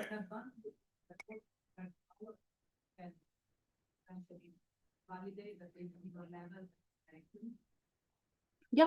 Yeah. Did you do that? Because you saw that at the aggregate level, the model went about they did like they simulated Lisa too. Yeah. Does it behave similarly to the real Lisa? Yeah. Yeah. So we do some sanity check around that. Again, we don't have access to Lisa Cook's head, but other than that, yes, we can look at whatever she said publicly, and yeah. Quick point on the methodology. So you treat it as a meeting, as a one-shot kind of decision process, it seems here, but what if you instead asked it, well, because there's a lot of strategizing about, okay, not just how you're gonna vote for the next meeting, but maybe you can form an alliance for the following meeting, right? So maybe Dow is Right. recommending no change this meeting, but then next meeting. Right, that's so interesting. Stopwatch, right? So if you set it up as a dynamic optimization problem, that would actually. That's really cool. Yeah, we can think about how to do that. So going back to what Francesco was saying, at the actual meeting, the decision is already made. Like most meetings actually are about setting up the next meeting. Like going into a meeting, like there's already an alternative on the table, everyone more agrees, and it's about just who dissents or not. But it's like the decision is already made before the meeting. Do we And know the that meeting for sure? It's really about setting up kind of like where things are going for the next meeting. Mhm. And so I wonder if, if the timing being wrong is kind of like a little bit related to that. Like, so suppose, I will need to think a little bit about that. Let's take it offline. We can chat. I would love to and understand. if you leave out the rate, like, so suppose you did exactly this. Yeah. But you leave out the funds rate. Yeah. So next period, I don't, I make a decision, I need the funds rate, but then I'm just in the dark, and all I have to go is a map with data. Then how well- So the synthetic members are seeing the previous FOMC announcement, so they know what happened at the Yes, actual. I know, but Yeah. so if you get it wrong in one period, you can correct it immediately the next period. Yes, yeah. That's how I interpret the 9.2 and the 66. Otherwise, it's So probably a square. Right, and so we do the second version without it's like chained, basically, without feeding the actual FOMC decision. We feed it the simulated decision, and of course the accuracy is worse, but not by any crazy amount. So it'd be nice to know. Yeah, all yeah, yeah. times. Good point. Good point. Okay, I will try to speed up because we're running out of time. Okay, so let me very quickly go over the deliberation. So the meeting flow, we bring in these personas with their prior beliefs, then we have the structured discussion. And this is not like a one-shot LLM call. So we have this framework called LangChain that sort of allows you to run this multi-agent simulation. So it's sort of like a set of calls with memory and other features. But this is just for better structure. So we have the economic round, members speak in turn, they don't mention their prior rate, the prior, then the chair opens and summarizes, and then as the meeting proceeds, listeners update their beliefs after each statement, and we extract those beliefs. So we see the evolution of beliefs for each synthetic member. Then during the policy round, members actually state their preferred rate, and then the chair proposes a rate based on all of that. Members might signal whether they will support or likely dissent, and then the chair may revise his final or her final proposal, and members vote. They can vote yes or dissent. And then the output of the whole thing is the final rate that was decided on, the list of dissenters, the vote log, the transcript, and this synthetic FOMC statement that the committee produces, right? So this is just a visual representation of the whole process. Yes. So sorry, I may have missed this. So when you're, potentially dissenting, it's not necessarily over the rate decision, but it's over the full statement, right? And so it's like, there may be cases where you're okay with the rate decision, but you are dissenting from, say, like the consideration of risks or forward guidance or something like that. That's not done here. That's correct. Well, we haven't checked for that. We can check, but do people really dissent over statement, but Yes. not the rate? Yeah. Okay. I mean, I think So- that's a pretty. I mean, Yeah. in a lot of cases, it's been pretty common. So we can look into that, or maybe even add an element of that into the simulation. I mean, it's a lot of moving parts, right? So the more complexity you introduce into the framework, then. Okay, so voting mechanism, the chair proposes a rate after the discussion, and then the members have a choice to either say yes or dissent. And so the committee will adopt the proposed rate if a majority approves, and otherwise it will be the median of members and of meeting beliefs. Okay, so that's the setup. All right, So that was the framework. Let me talk about the fun stuff. Scenarios. Like I said, there are so many different things we can test, right? It's a natural language framework, and we can swap in things and we can change things and see how the framework responds to that. I'm not going to show you everything. We have 3 different scenarios we test in the paper, so you're welcome to take a look. And we also have a few other things we've tried over the course of the past year that were quite interesting. So let me just show you the scenario 2, right? What happens if different people held the seats of the current FOMC committee? And then what would those different simulated people do in a stagflation scenario? Right, so we are basically modeling the rest of 2026. There are 4 FOMC meetings left in 2026, so we're starting with the one on July 28th and up until December of 26. And instead of feeding it real-time data, we gradually roll out the stagflation scenario, right? So we say, let's say in September, payroll growth flips negative, then unemployment gradually climbs to 5.4%. Inflation is stuck at 3.4%. So it's a tricky situation. And then we look at how would different types of committees behave in the setup. So we have a committee where we take the current one, we remove 4 doves, and instead we bring in 4 historical hawks. And then we do the same where we remove the 4 hawks from the current committee and bring in historical doves, right? Other than that, nothing changes, right? We're kind of using same data I discussed and same setup. So we see that this experiment produces interesting set of results, right? We see that the actual committee lets the employment mandate win, right? So they end up lowering the rate by December of 2026. Hawkish committee raises the rate and adopts lower the rate further. And there is a 168 basis point span between the hawkish committee and the dovish committee. So this composition changes not only the level of the final rate, but also the disagreement. We see quite a bit of dissent, especially within the hawkish committee, and quite a bit of variation as well. Okay, so let me just wrap up as I'm running out of time.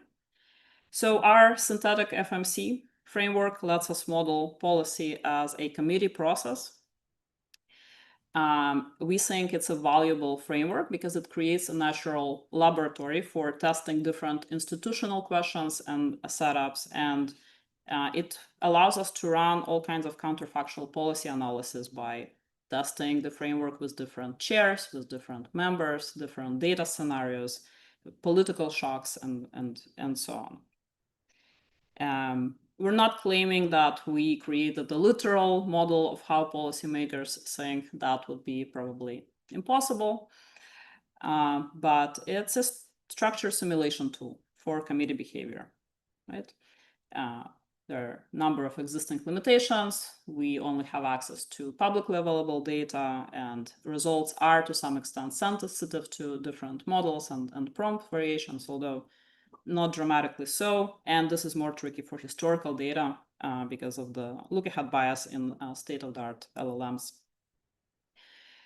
But at the same time, we feel like this is a very exciting research agenda and very exciting method. There are a lot of new research questions that come up when you think about using these tools for simulating policy decisions. For example, what would happen if an AI ran the FOMC, right? What would be the welfare implications of that? Would people be able to trust that setup, right? Could we use this framework to predict policy decisions? And this is something that Tara and I are working on as well. And so we hope to be able to answer at least some of these questions soon. So I'm going to stop here. I would love feedback, questions. You can email me or Tara or come chat. And you're also welcome to check out the results of the simulation here. Thank you.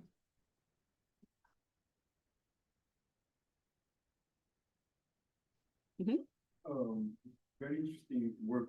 Have you considered expanding towards balance sheet policy decisions of the Fed? Because right now it seems like you're focused on the rate decision, but it may be actually interesting to see the extent to which you can target balance policy decisions. And then maybe a simple suggestion to differentiate, like introduce a dummy for scheduled versus unscheduled meetings, because probably there isn't sort of higher likelihood for a rate change, almost impossible not the rate not to change if there is an unscheduled meeting. Something has prompted that.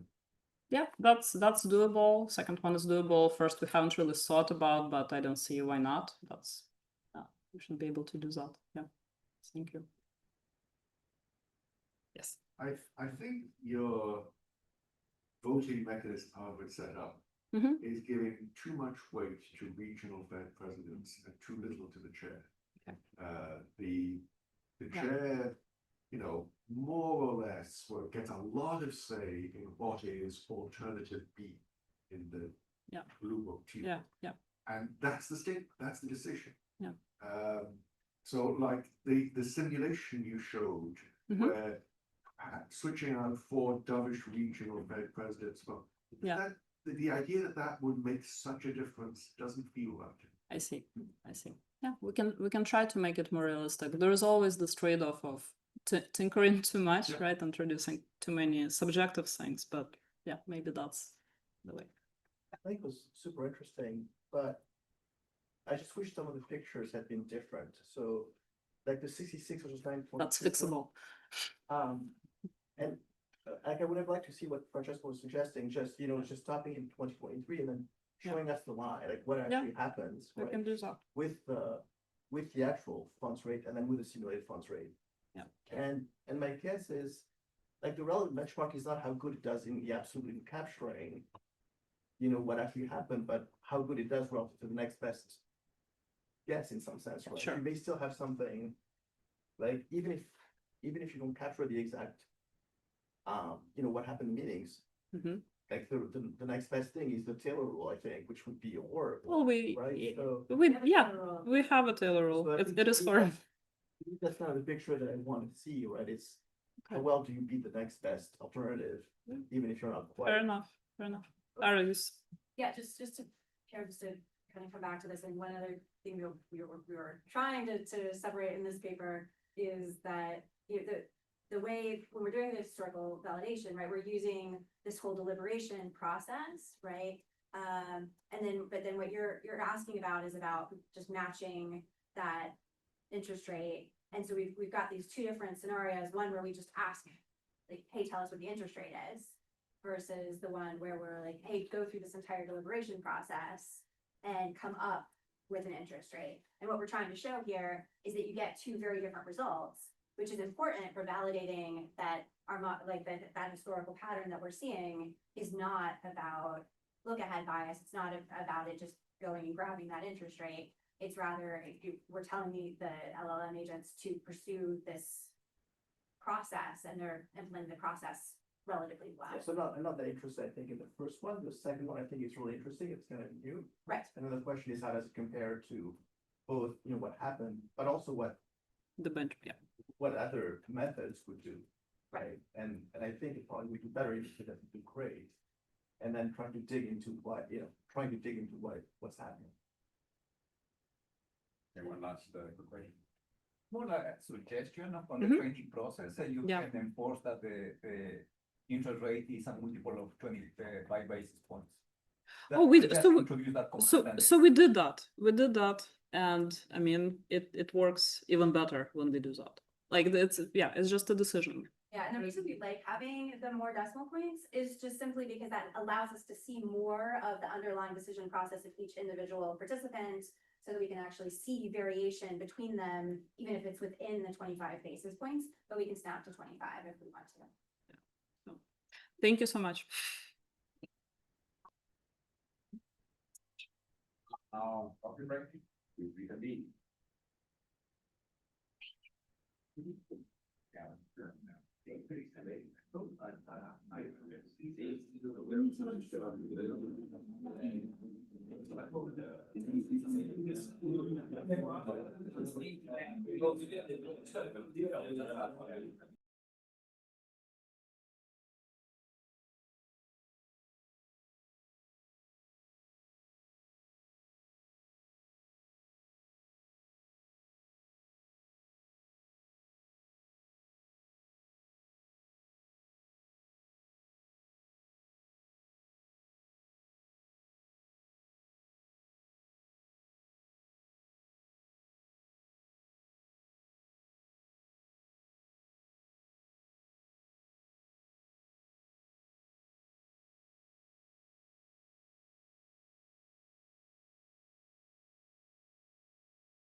Let's get started here with the final session there. So, how you doing?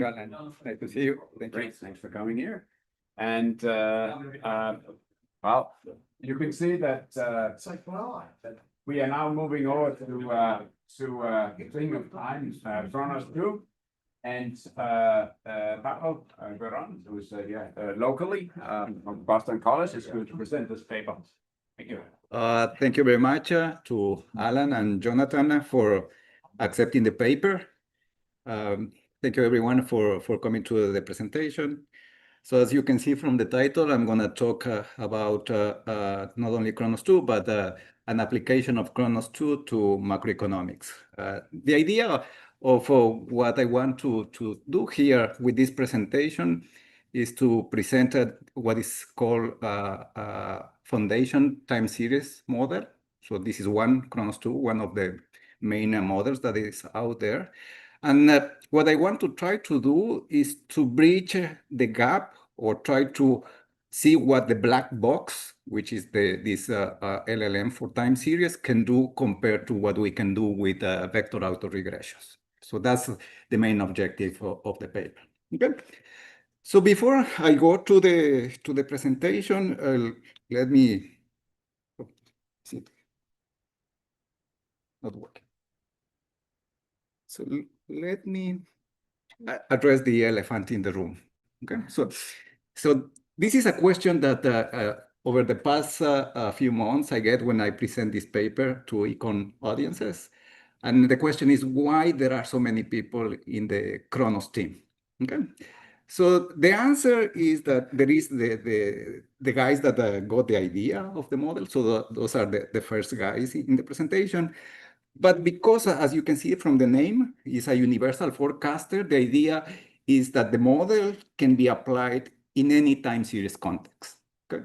So that means that you need to get feedback from people from different fields, like geology, traffic, health. In my case, excuse me, the contribution is to bring my little knowledge of economics to the team. So that's why you see so many people, is because you need the skills of different fields.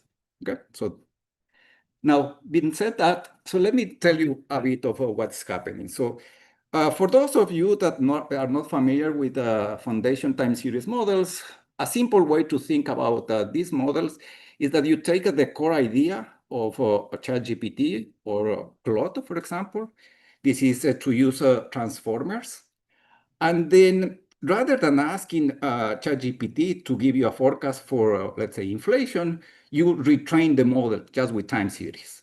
Okay, so the model is going to be retrained with a lot of time series because the structure of the model is highly nonlinear. So you will be able to capture situations where there is a lot of nonlinearities. As you are going to see from the presentation, this is going to be for us in terms of crisis or when we are at the zero lower bound. Another advantage of this new class of models is that they deliver probability distributions for the forecast. So you can see the point forecast, and on top of that, you will see quantiles. Okay, this is going to be very useful if you want to relate, for example, to work on growth at risk, where we see that there is a downward bias in growth in GDP in the US. Now, on top of this, I don't need to convince you that for us in macroeconomics, Bayesian vector autoregressions are the workhorse of not only forecasting, but more the structural analysis that we do in our daily lives. So now the question of this presentation is how far can we take these foundation time series models into our daily lives, into not only forecasting, but doing structural analysis. Yes, Pierre. So I would think that if the idea is to throw everything in the kitchen sink into a model, the basically are wouldn't be the benchmark. Like a dynamic factor model with mixed frequency data would be the thing to compare it to. Right, because there you can just throw everything you can think of and then just. Yes and no. So I'm not gonna go that way, but I'll try to show you and convince you that there are situations that, well, the factor model might work, but VR is not gonna work. No, but the factor model would be the more comparable things, right? Because there you can just, in approximate factor model, you just throw everything you can think of into one and just look for common components and then use that to forecast. Yeah, that's an alternative. I could do it. But here, I'm getting inspiration from work that Davide has done, and we take the basic VR as the frame. It's not going to be, as you see, a fair comparison, but still the purpose is to see, okay, how much now we can use these black boxes to do what we do in our daily lives. That's the point. So what you will see in this presentation, so I'm going to show you that Kronos 2 is on par or better than the best Bayesian vector autoregression that you can get out there. The comparison is going to be using a FredMD in a couple of different sizes of the data set.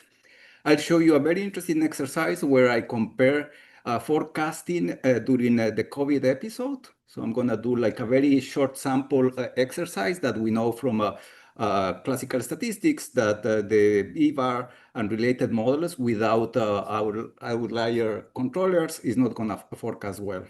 The second point, and this is trying to answer part of Pierre's question, is that the model scales up pretty well. So I'm going to show you an exercise where we forecast more than 1,000 variables. Okay, so this is going to be the Fred state data set, and the forecast takes only 15 seconds. Okay, so that's the second contribution. The third one, and this is now facing a bit of the more structural analysis that we do, I'm going to show you that running this black box, you can recover residuals, do the typical Koleski exercise and run local projections, and you're going to get results that are very consistent with what you get if you use like a Romer and Romer type of monetary shocks, or what you get from a standard Bayesian vector autoregression.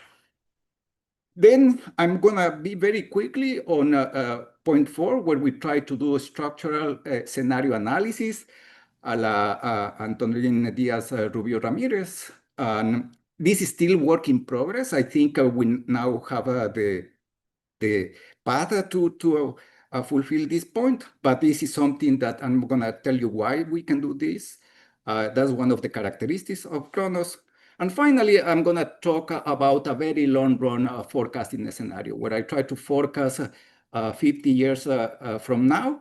The model has the capability, because it can ingest a lot of data and learn these trends that are embedded in the data. And what you are going to see from that forecast is one that you see a significant down risk on GDP moving forward. And interestingly, the model learned that there is a zero lower bound in the data. So you will see the fifth percentile of the forecast distribution is close to zero for most of the forecasting scenario. Okay, so let me go to Kronos 2. I'm not a computer scientist, so I don't claim that I know the details of the model. For that, I ask you to read the original paper or to talk to Fatih Ansari, who is the main developer of the model. Okay. Let me give you just the main characteristics of the model. So this is a model that has 120 million parameters. Within the transformer architecture, if you're familiar, the original transformer has two elements. One is the encoder and the other one is the decoder. These new time series foundation models find that using just the encoder part of the transformer works pretty well. It's a zero-shot inference, which means that you don't have to do estimation of the model. So the model it's like a nonlinear regression that has thousands or millions of parameters. Those parameters are already trained using data that we have in the world, and also synthetic data. So you run your model, it's going to give you, if it's multivariate data set, it's going to give you a multivariate forecast. As I said, it gives you also probability bands. So that's very useful when you want to account for uncertainty in your forecast. The model introduces, on top of what is the time attention, I'll go in some detail in a moment, but this is like it has originally an autoregressive feature. It's richer than that. Okay? For those of you that are familiar, is an expansion of what is called the long short-term memory type of model. So this time attention is a richer expansion of that, but also has a group attention. So the group attention is the one that creates the multivariate framework. So this is the one that will make the model look more like a vector autoregression. And the model is trained on a quantile regression objective because, as I said, it wants to deliver a density distribution for the forecast. Yes, Andrea? Does it give you the joint distribution for the forecast or only the margins? The margins, only the margins, yeah. And just a quick clarifying question, and that may be a regular question. But what exactly does zero shot inference mean? Okay. So it means, think about the forecasting exercise, think about an autoregressive process. Okay, so let's say we want to forecast a GDP growth. So you take a GDP growth of the US, you do maximum likelihood, then you get the rho and the sigma of the autoregressive process, and then you do the forecast with that, right? So that's what we do. Zero shot forecast means that the model already has a rho and a sigma. So you just give the time series as context to do the forecast, but you never do a estimation exercise. That's what it means. So because it's pre-trained. Pre-trained, yeah. It just run the data through the model. Yeah. Yeah, okay. But, and the other question was at the bottom, I mean, I thought the whole thing with like neural nets and gradient descent and all that was that it's differentiable, and that makes a lot of things nice. But not here with quantile regression type laws, right? So for that, I'll have to get back to you because we use the standard PyTorch and type of things. So there must be a transformation inside the model that allows for differentiability. But I'll have to get back to you on that. Alan. So what's the shortest track record you could apply this model on? I mean, you can't do co-stars, can you? If you don't have any data, you can't generate a forecast, can you? No, you need the data. So like, show by the moon had these things, you have two observations, something, right? And so, yeah. I haven't tried with that. I want to say with 10 observations, you can start doing I've done it with 12 monthly observations and you get something, but with 2, I haven't tried.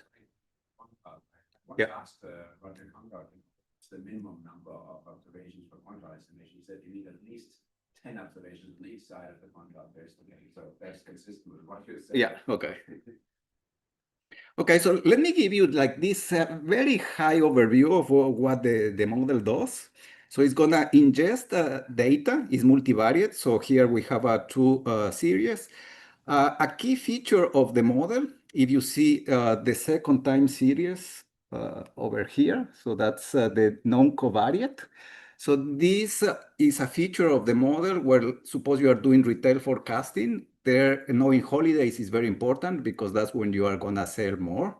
And that's a known variable because holidays are established before the calendar year happens. So having this information is critical for this type of situations.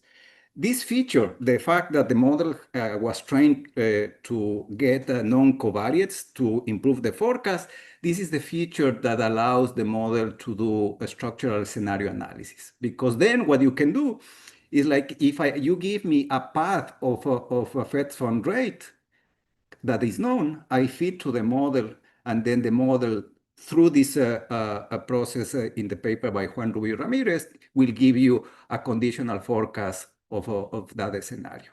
That's still, as I mentioned, work in progress, but the characteristic of the model, this non-covariate feature, is the one that opens for this conditional forecast analysis. Okay. Then the data will go into a series of transformations. I don't want to go into the details. Then, as I said, it goes into the time attention. This is the way that it's going to learn that there is an autoregressive feature of the model. The group attention, that's the one that allows to learn that GDP is correlated with consumption and investment. Okay. Then it goes to the neural network. There is a quantile head, and then the model produces the forecast. Yes, Andrea? The known covariates, aside from the dummies for holidays, deterministic things, give me the time series, like exogenous variable is okay. Like what is okay as a known covariate from a time series permutations perspective? It's something that you know in advance. That's the Deterministic, yeah. or can it be a random variable? No, I think it's deterministic. It has to be that way. Yeah. So, what are examples of that? So as I said, one example is the holidays. Yeah. Outside of that, I can't think of like, outside of that, I can't really think of anything. If you're running a sale. Oh, Yeah, that's the other one. Yeah. But sorry, the example you gave earlier of the federal fund rate. But if I okay. guess it has to be measurable. Is that the idea? Yeah, so the way we do it is like, suppose you get you do Romer and Romer, and you get a sequence, you get those structural shocks. Then that's an extra variable in your data set, and you tell the model that's a non-covariate. And then you put a path of future values of the monetary shocks, and then the model knows that these guys will influence the other variables through the early sample of the data set. When you do the conditional forecast again, like the statement is, I know Exactly, federal yeah. funds Yeah. rate will be with probability 1. Yeah, with probability 1, yeah. So you can do hard condition forecast. Yes, hard. You cannot do soft. Yeah, that's correct. Yeah. Okay, so let me give you quickly how this attention mechanism works. So here you have the embeddings of 3 variables. So here for clarification, we have GDP, inflation, and the policy rate. So the model has the time attention that essentially across each of these rows looks into the past.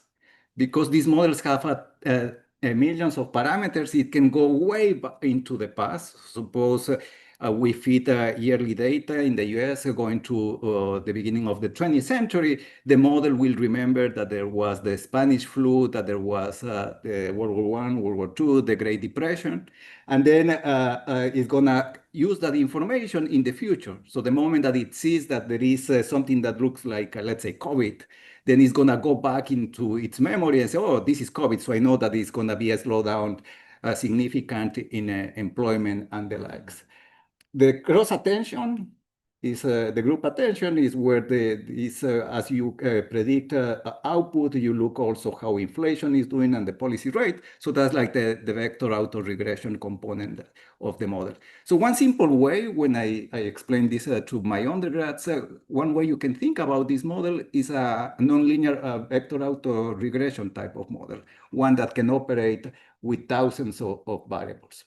And the non-covariate part of the model is this part that you have on the second row where the model, so I have this, let's say this is the holidays, and I know how the holidays are coming. This information then it will pass to GDP because GDP will go up when there is a holiday. So that's a feature of the model. Okay. Does this mean that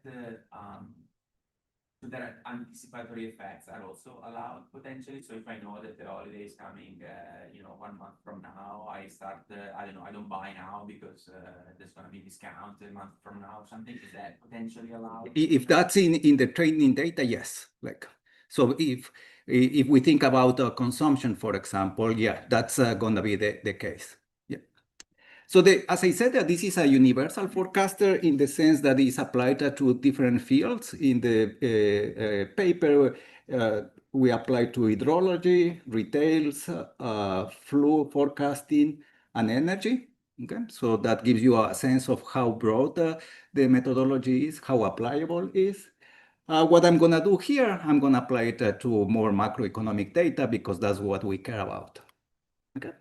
So let me skip or give you a quick detour about the size of the model. So here over parametrization, we are talking about 120 million parameters, so that's a lot. So if we go back to time series 101, we learned about small is better than large because of the bias variance trade-off. So we know that from a Kaike or Bayesian information criterion that if you have, let's say, a quarterly BR, for lags is typically the way to go. So then what happens is that people from machine learning are uncovering what is called the double descent. So this is something that is happening across many dimensions. Here in what we do with time series, this works in the sense that over-parameterized models, models that have a lot of parameters, tend to improve relative to models with few parameters. So this is an example of an exercise that I'm doing on a paper with Jesus Fernandez and Juan Antolin, where for this example, we generated data from an autoregressive moving average model, 1-1, so that's the DGP. And I'm gonna feed that model to forecast using an autoregressive model where I increase the number of lags, where n is gonna go from 1 up to the largest possible number of lags that I have. I do it with 300 observations, and this is the mean absolute error of the autoregressive model. This is out of sample or test sample in the machine learning lingo. And on the horizontal axis, I have the number of lags in the autoregressive process. So you see what Kaike or Bika tells you is that you have to work in this area. Actually, the best model is 5 lags. This is the one where you achieve the lowest mean absolute error. Then you see the spike. So this is what we learned from statistics. But this is the second descent. Okay. So in this particular case, the model with 191 lags is the one that forecasts better across all these possible simulations. And we show... Just a quick question. Yeah. I mean, this is a great picture to illustrate something I've thought about a bit. I mean, and that is that, you know, when you get the double dip, you know, which is a very real thing, and this is a great picture. I mean, you know, the depth of the second dip is maybe epsilon below the depth of the first dip. But is it all really worth it? Okay, so that's an excellent question that we address in the other paper. So you need, for the second descent to happen, you need one of two things. You need that the model that you are using to estimate is misspecified. Here the misspecification is because we missed the MA component, or that you have the data with measurement error. Under those conditions, you get the second descent. Whether the second descent, this guy over here, is better than the first descent, that's an empirical question. So what we want to say in that paper with Juan and Jesus is that if you are not sure about how misspecified is the fitting model, it's always good to go with the larger model. Okay. When you say it's an empirical question, do you have a model in mind in which the second descent is actually considerably better than the first? Yeah, in the paper that we have that, and we have also examples where the second descent is really bad, that you shouldn't go. That's why I say this is an empirical point. Yes, Andrea. How does it vary with the AR coefficient that picture? More you mean with the... As the series becomes more persistent. Yeah, then you do better.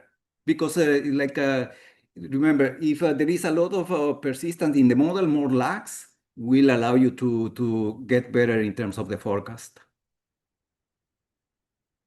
Yes, so in the ARMA process, if there is a lot of persistence, then you know that's an R infinity representation. Therefore, more lags does better than fewer lags. Is there anything we need to know about how many observations you have here? Or... That's an excellent point. This is 300 we show in the paper with 100 that happened. So in fact, this line, although this is not the part of the presentation, this is the sample divided by 2 in this autoregressive process. So the spike will happen always at T divided by 2. Yeah. When you have Varma process, then it's slightly different, but there is an exact number that tells you where the spike happens. And sorry, I understand this is not your presentation. I mean, that's not why we're here. But and you don't have priors, you don't have anything here. No, you're going to the point. So here you use what is called the minimum norm interpolator. So there is a form of regularization because here There is some. yeah. So you use the pseudo inverse. Okay. Yeah. Okay, so now let me go to the actual exercise. So this is the setup for most of the rest of the presentation. So I'm gonna start forecasting with what people call the Cristiano Evans data set. So it's the 7 typical variables that you feed to a vector autoregression. We are gonna do a expanding window estimation for the Bayesian V-bar. So we are gonna use work by Domenico, Giorgio, and Michele to select the best V-bar for the exercise. We do a expanding rolling window analysis starting in the fourth quarter of 1984, and we do this recursive forecasting up to the third quarter of 2024. Okay. We are going to compare the out-of-sample forecasting power of both Kronos 2 and the V-bar. Okay, so it's going to be the relative mean square error. So below 1 means that Kronos does better than the V-bar.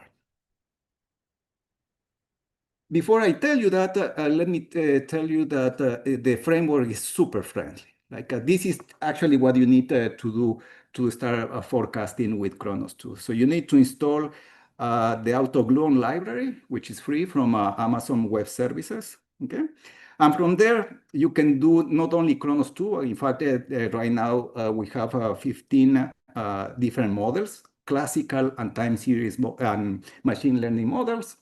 And you can see like in 10 lines of Python code, you can start doing forecasting with Kronos 2.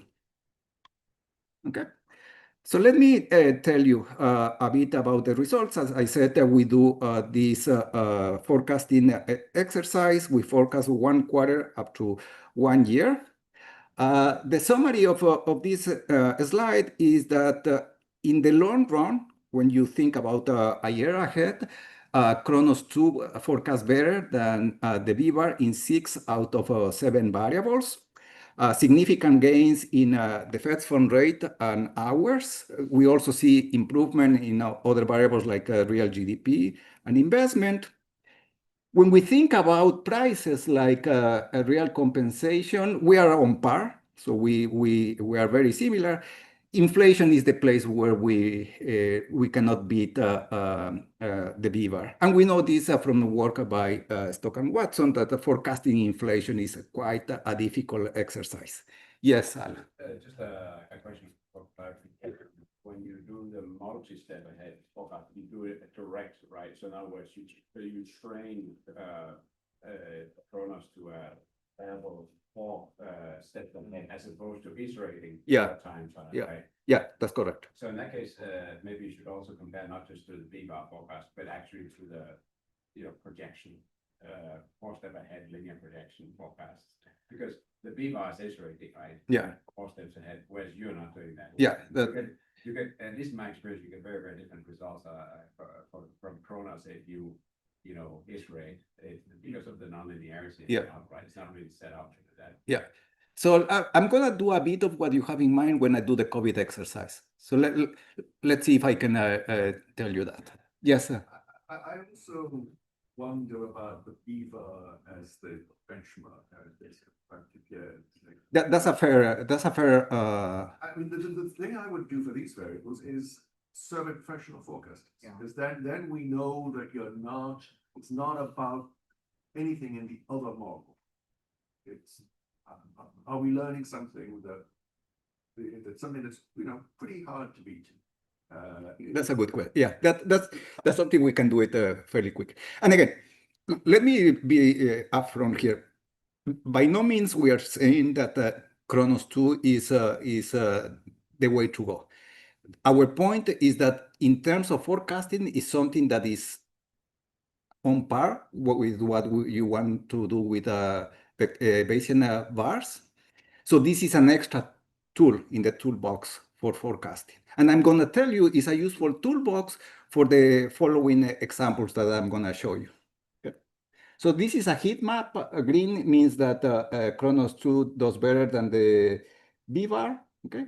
So what you can see is that in a short run, well, we do better in 3 out of 7 variables, but as we move to 1 year ahead, the only place that we miss is the inflation indicator.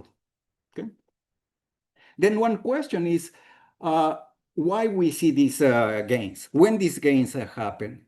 As I mentioned at the beginning, the model is highly nonlinear, and we know in economics, those the nonlinearities matter during recessions. Okay. So let me go over here to show you this figure. So this is the difference between the absolute error of Kronos relative to the data minus the absolute error of the V-bar error relative to the data. If it goes down, means that the error in Kronos is smaller than the error in the coming from the V-bar. And you can see across all these 7 observables, you see always around the COVID times, the forecast error of Kronos is significantly smaller than the one coming from the V-bar.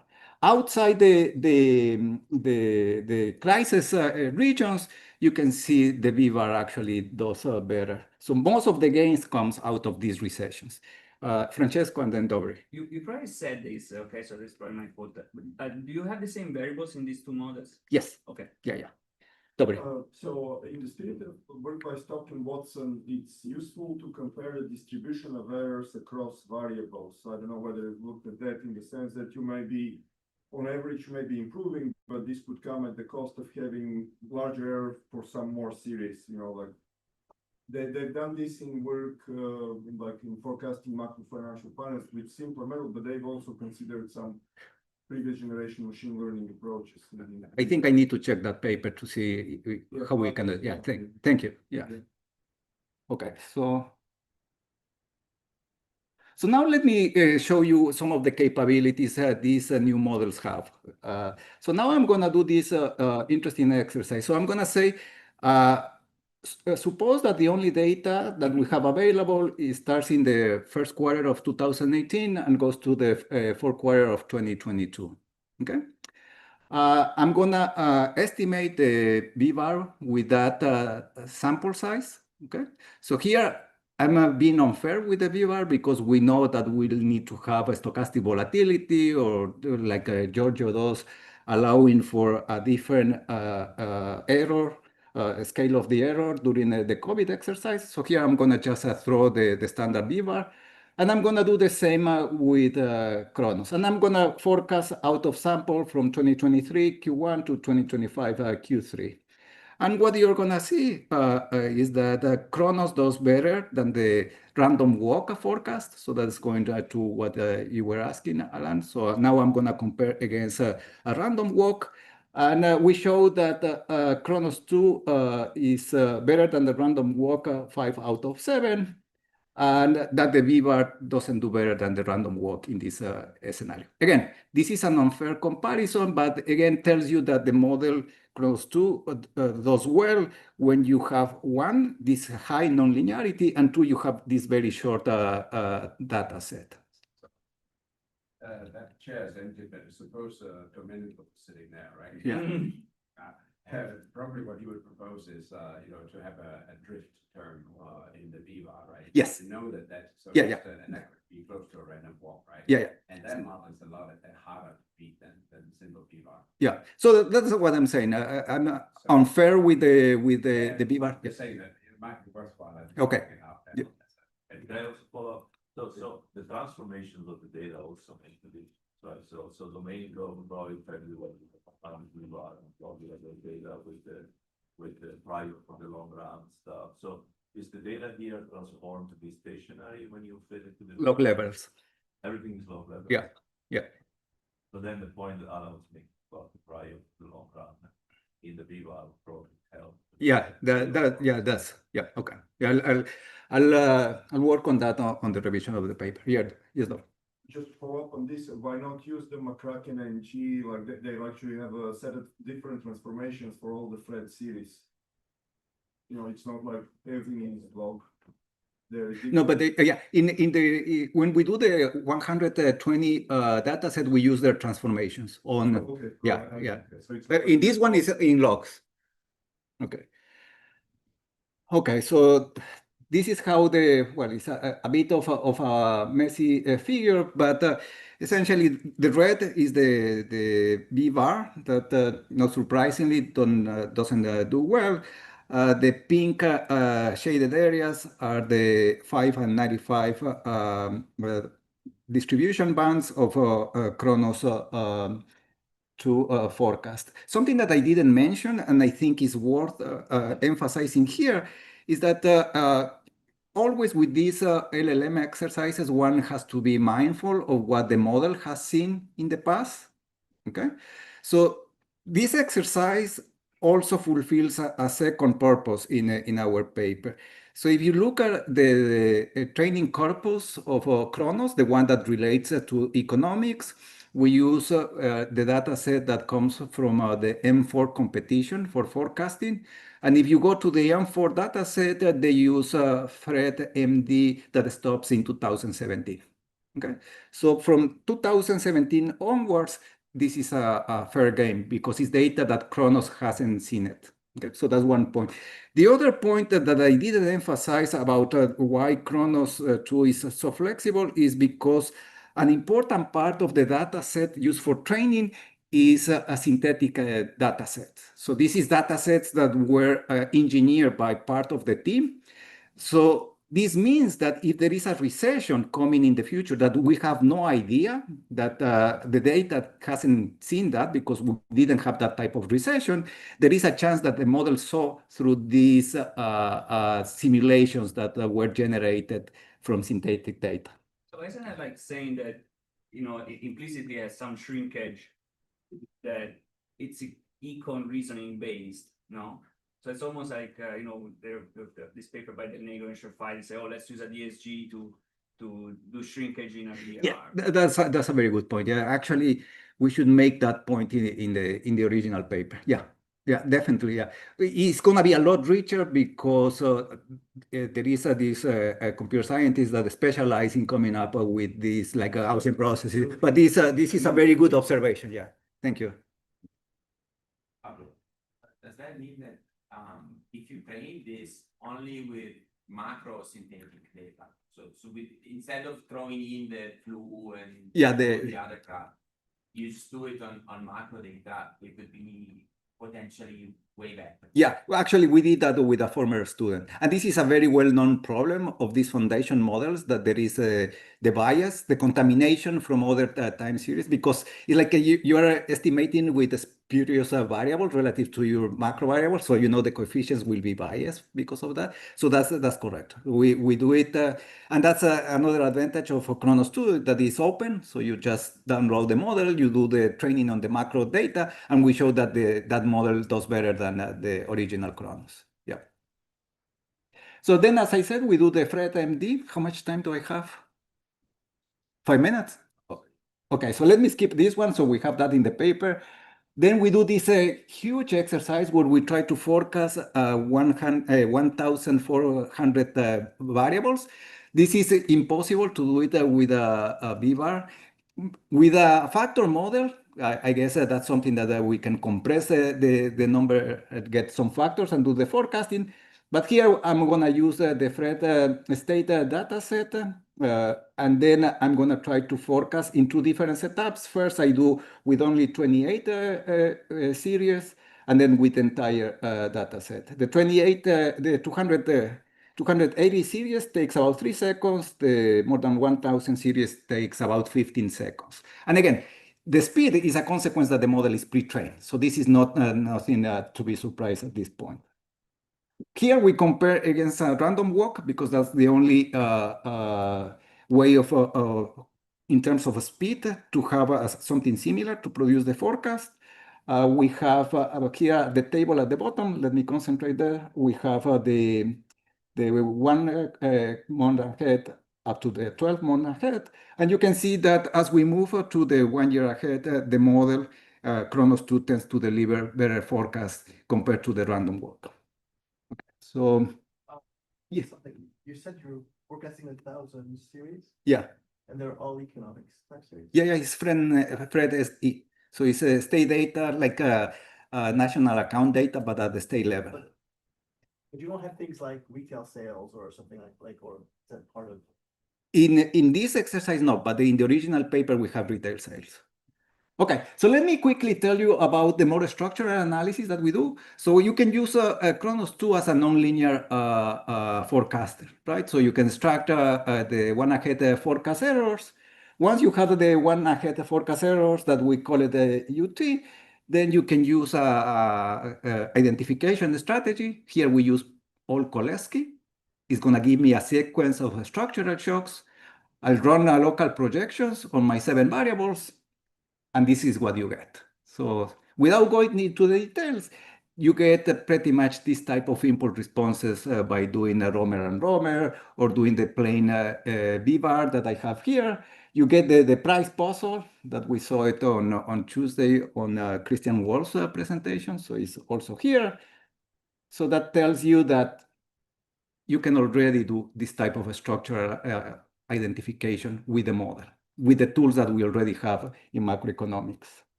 As I said, the structural scenario analysis is something we can do because it has the non-covariate feature.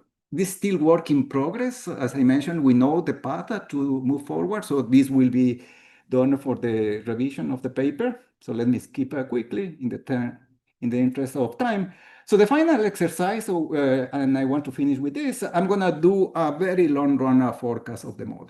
So another feature of the model is that it can take up to 8,000 timestamps. So think about a time series that has 8,000 observations. The model can take that, use all that information to produce a very long forecast. So here I'm gonna do it for the 7 variables in the data set. I'll start in 2025 Q4 and move forward to the next 50 years. So let me show you the figure and let the figure talk.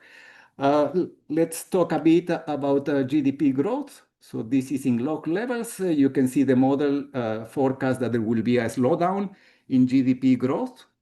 The bands of the forecast tells you that there is significant downside risk. Okay. You have that there is a stabilization of prices.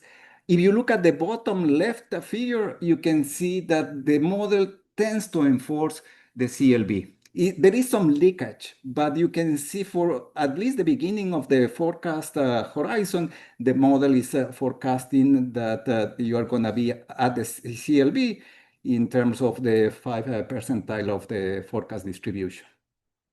Okay.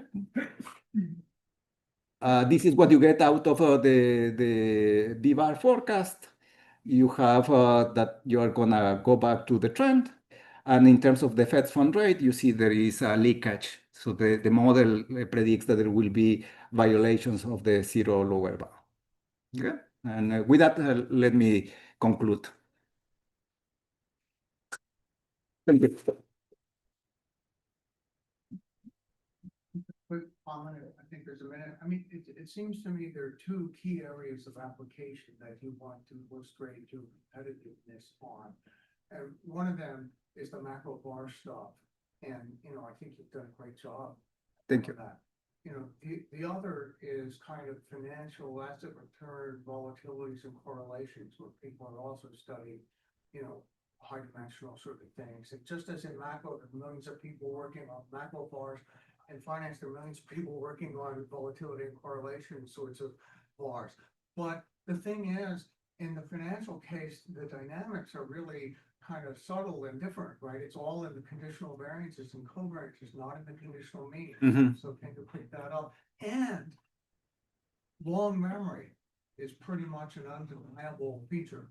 And people fit Corsi regressions if they're kind of lazy, or they do full long memory stuff if they're less lazy. But it's a big deal. So the question is, can your thing, pick that up? I'd love to see a financial side to that. That's a great suggestion. Yeah, that's I'll ask my PhD students to start working this afternoon on that. Thank you. Alan, you had a question? No, it's just also a suggestion, in terms of the value added relative to some benchmark model, debate whether it should be a BVAR, the trend or a dynamic factor model. And if you took the residuals of the forecast errors of those models and then showed that these, bonus models would actually, detect patterns in that and then predict the amount of sample, then it's like an encompassing test, a nonlinear encompassing test, right? Yeah. Then you would actually directly show the value added of your approach relative to whatever benchmark something like. Yeah, that's also a very good suggestion. Yeah, thank you. Yeah, it's like cross. Great. Yeah. Thanks very Thank much. you, everyone. Thank you for the fun. Final paper.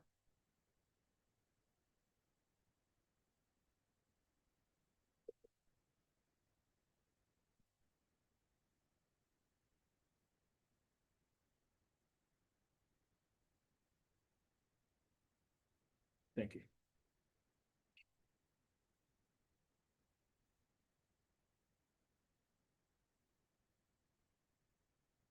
Okay, thank you very much for having us. This is joint work with Francesco Bianchi, who is also in this room, Sidney Ludvigsen, and Saima. So let me begin. So in this paper, we study a classic question of how efficient and rational is the stock market. And we focus on what we refer to as a pre-stake, which are predictable mistakes in financial markets.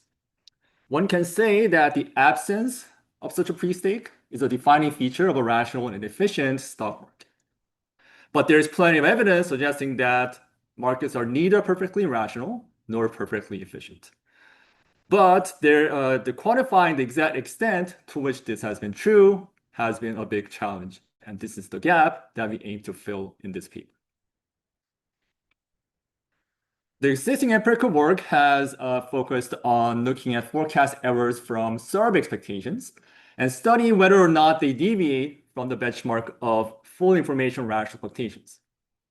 Under this standard, it demands that agents can efficiently process all the available information. But knowing whether a deviation exists is not necessarily the same as quantifying how important they are for understanding these subjective beliefs. There are many such deviations. Many of them are not even discovered yet. And quantifying how important all of these are for its aggregate importance requires an objective benchmark for us to compare against these subjective beliefs. So this is what our paper aims to do exactly by providing one such practical standard of objective beliefs. And we're going to use it to get a sense of by how much these subjective beliefs will deviate from this objective benchmark. And we're going to refer to any such deviation as a belief distortion, regardless of whether that is from non-rational expectations or whether that is due to an inefficient use of that information. So to put it simply, a belief distortion is a predictable mistake. It is different from an ex-post forecast error. It arises from a sustained pattern of ex-ante misjudgment. And in order to construct our objective benchmark, in order to construct our pre-stake, we require 4 essential ingredients. First, that objective should be rooted in the full information rationalizations ideal, but while also paying attention to the fact that we need to make these decisions in a real-world context. In the real world, there's a vast amount of data that is available, but at the same time, we also want to make sure that we only use data that the survey respondents would have known at the time they make their predictions. Second, we would like to remove the human element from that objective decision-making as much as possible. This is to strip out any behavioral biases or cognitive limits to that processing of information. We would like to have a model that is capable of efficiently processing a large set of information and avoid a rigid functional form where the behavioral judgments of the researcher can potentially influence these forecasts. So we would like to have a very flexible model and provide as much information as we can so that we do not necessarily take a stand on what information is important and instead have this flexible framework to decide in real time which variable to emphasize more or less. It's a question. So, I mean, Alan's done work on this kind of idea where if you're learning about occasional changes, the process of fully rational learning can supposed to appear as if it was a predictable error, but it wasn't. Right. How are you differentiating between mistakes and learning about regime change? Yeah, that's a great question. So there could be changes in the data engineering process, such as regime changes. And one way we address that is to have a model that's going to be retrained over time over rolling samples. So when there's a structural break, then that allows the framework to adapt relatively quickly to these structural breaks. But as you pointed out, it won't be possible to perfectly predict those regime changes. So that's one limitation of our framework. Thank you so much. So as an algorithm that satisfies all of these requirements, we use a machine learning algorithm, which has the following ingredients. So first, we train the model to independently make stock market predictions in a data-rich setting. So we're going to have use a neural network whose architecture can be adapted to a changing environment. So we're going to re-estimate the architecture in real time. And we're going to have this machine to learn about the volatility in the stock market over a relatively long training sample. And that's going to cover multiple decades, starting from the 1970s. And that allows us to capture these historical boom and bust episodes over this training sample. We're going to test this algorithm repeatedly over a testing sample that starts from 2005 and covers a period of up to 2 decades. So we're going to re-estimate the parameters and also the hyperparameters of the model as well in real time over rolling subsamples. And that is one way we do our best to adapt to any structural breaks and allow for new information to flow into this machine learning forecast. Any question? So if you go back to the 1970 to 2004, how that yesterday in the asset pricing session in the afternoon, Boyer and Leuster, they presented this paper on this life cycle volatility of the stock market. That since the 50s to today, volatilities has gone up like almost doubling.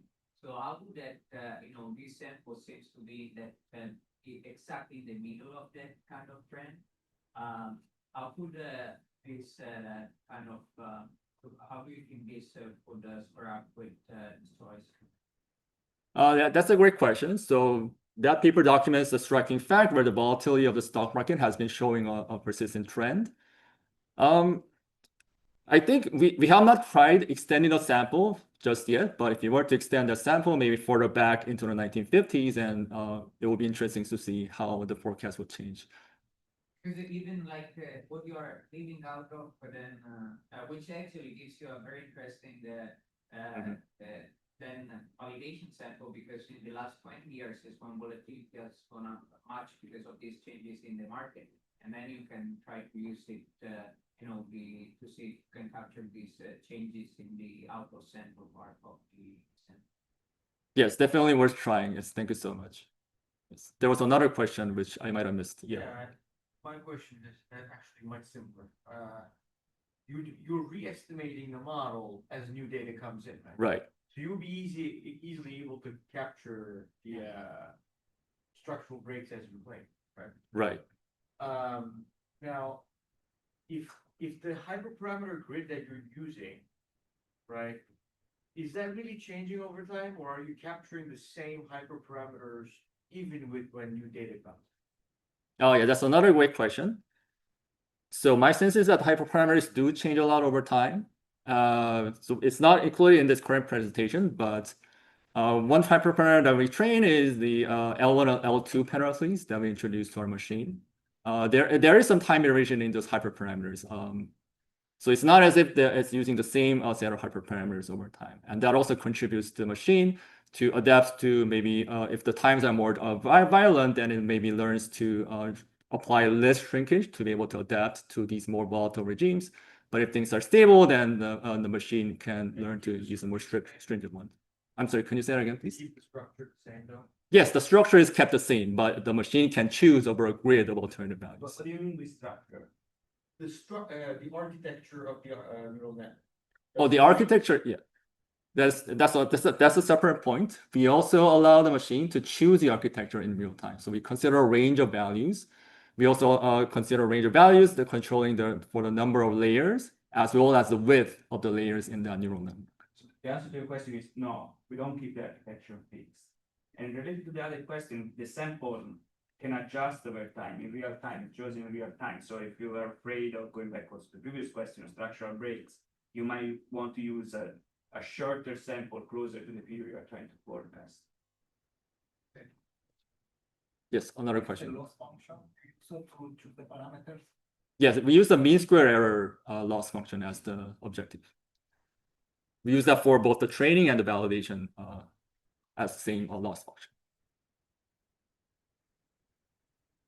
So I was talking about this machine learning algorithm, and one important aspect of our approach is that we would like to make sure that there are no look-ahead advantages that we give to the machine.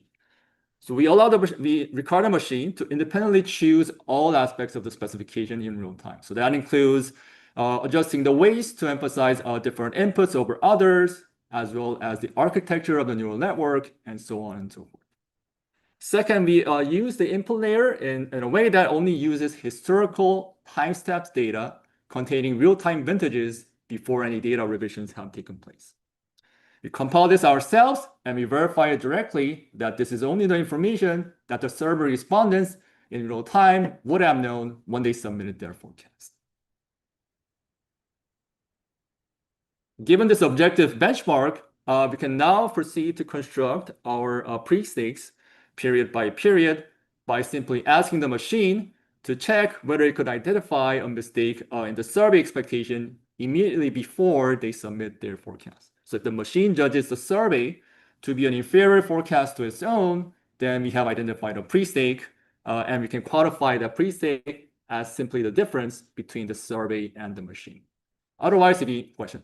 Sorry, this ex-post identified pre-stake, right? Excellent question. Let me clarify. So this is ex-ante identified measure of the pre-stake. So we set aside a validation sample over which we compare the accuracy of the machine and the survey.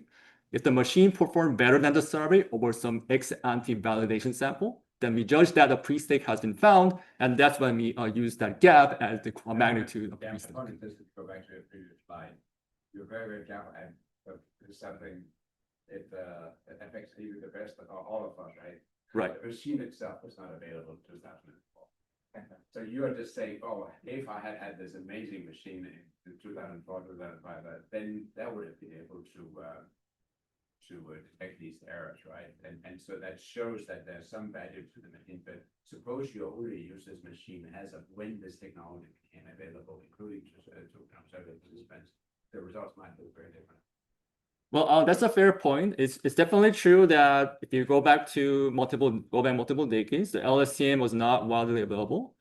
If you think of the machine learning framework as simply one flexible forecasting model that we could use to identify these distortions in beliefs. It's just that it's not like people in real time were irrational, those sort of low-hanging fruit. It's that they didn't have the technology. So this demonstrates the potential value of the technology, right? Yes, absolutely. It could be framed as a potential for the new technology to improve our predictions. Can I add two remarks on this? Yeah. So first of all, that is totally fine with us in the sense maybe people didn't appear rational, full information because it's simply not possible for them to be such type of agent. So it's still like a valid benchmark. The second aspect that I think is even more important with this is that we don't see these biases disappearing over time. So you would think like, okay, if it's just a matter of technology, we should see that as these technologies become more broadly available, we should see these biases disappearing, and that's not something that we see. Yeah, I mean, not yet. 100% with the caveat though that, I mean, if you use the sort of state-of-the-art machine that has only been available, say, in 2 or 3 years, then you can only, we should only be looking at that short time period, and then it may be harder to do. But yeah. Absolutely. But for us, if the problem was that people cannot process all the information like a current machine does, that's okay. It's like maybe that's why we see biases, so to speak. Okay. Really sorry, guys. Yes. So just to continue on Alan and Francesco's point, or maybe to add something now, I mean, it's hard to imagine that you know, as we speak at this instant, the pre-stakes hedge fund is not reading this That's right, paper, yeah. is not reading this paper, you know, and starting to trade on it. In which case, trade on its lessons, in which case the effect would go away. There's nothing wrong with that, but it's just sort of like what Alan was saying, is that what's efficient or inefficient is really only relative to what technology is available at any given time, but, Right. you know, so, okay. Yeah. So one important kind of elephant in the room might be that the question of why aren't these agents trading against these precincts, and that's I think a puzzle that remains to be explained. Thank you for raising that point. Another question. What model would you use? So yeah, it will be explained in the future slide, but we use a long short-term memory neural network as our model. That has been available since 1990. Yes, yeah, it has been around for a while, yeah, definitely.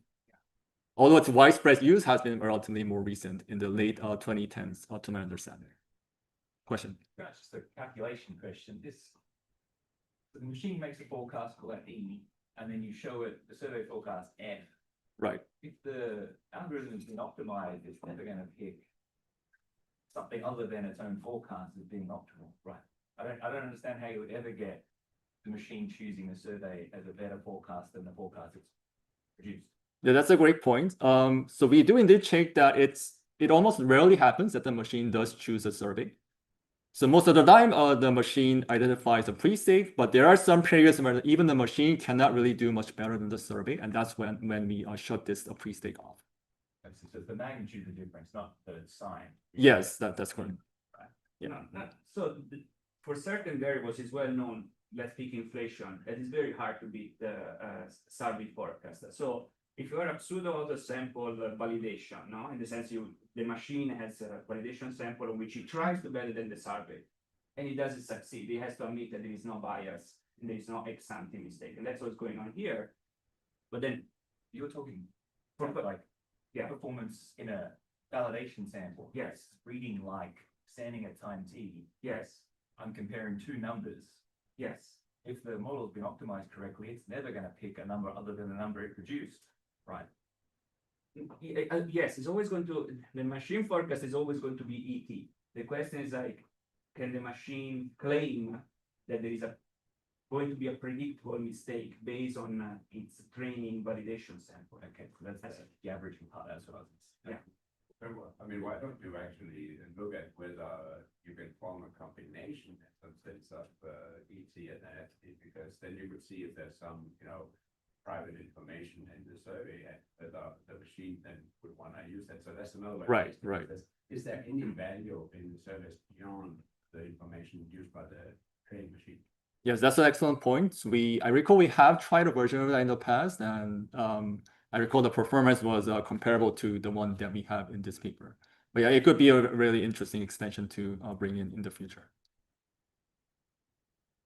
Now, given this measure of our pre-stake, one advantage of this approach is that it allows us to document not just the average bias over the entire sample, but we can now check by period how they have varied over time. And these are our four main findings.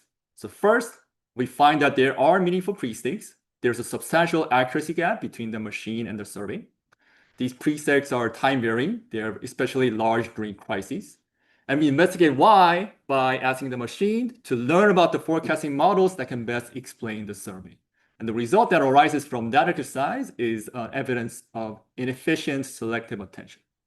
So if you look at the survey, their expectations can be largely explained by a local mean for most of the sample. We interpret that as a form of recency bias. So in other words, they are simply predicting what they have been doing in the recent past. At the same time, there's evidence that these surveys are excessively attentive to a small subset of information set. So for example, this includes earnings-related information. And at the same time, they're also inattentive to broader macroeconomic information, such as even though that broader information could have been used to improve their prediction. So given this evidence of these pre-stakes, we study its implications for stock market investing and assess its economic magnitude. Question? Based on the point two, is it fair to say that you don't need the long-term capability of the LSTM? So the second bullet point is about explaining the server responses. But if you were to switch to an objective measure of the beliefs, then we would need that long-term memory to draw on, for example, historical boom and bust episodes to be able to better predict recessionary episodes. I'm happy to elaborate more if you are still interested. So given this pre-state, we find that under subjective beliefs, their risk premia are suboptimally unresponsive to changes in their perceptions of risk. So they have an efficient trade-off between risk and reward. And in terms of economic magnitudes, we show that we can construct relatively simple trading strategies that bet on these machine learning forecasts and against these pre-states. And that strategy can earn some sizable risk-adjusted abnormal returns. This paper relates to literature on using machine learning to identify distortions in subjective beliefs. So there has been some work documenting distortions in expectations about macroeconomic variables. We study this in the context of stock market expectations. And we also use machine learning to learn about what a forecasting model can best explain the surveys. It also relates to evidence documenting departures from for information about expectations. So that literature has focused on using ex-post realized data based on forecast errors after the fact to document whether such a deviation exists. And our contribution is to quantify such deviations by using these true out-of-sample machine learning predictions.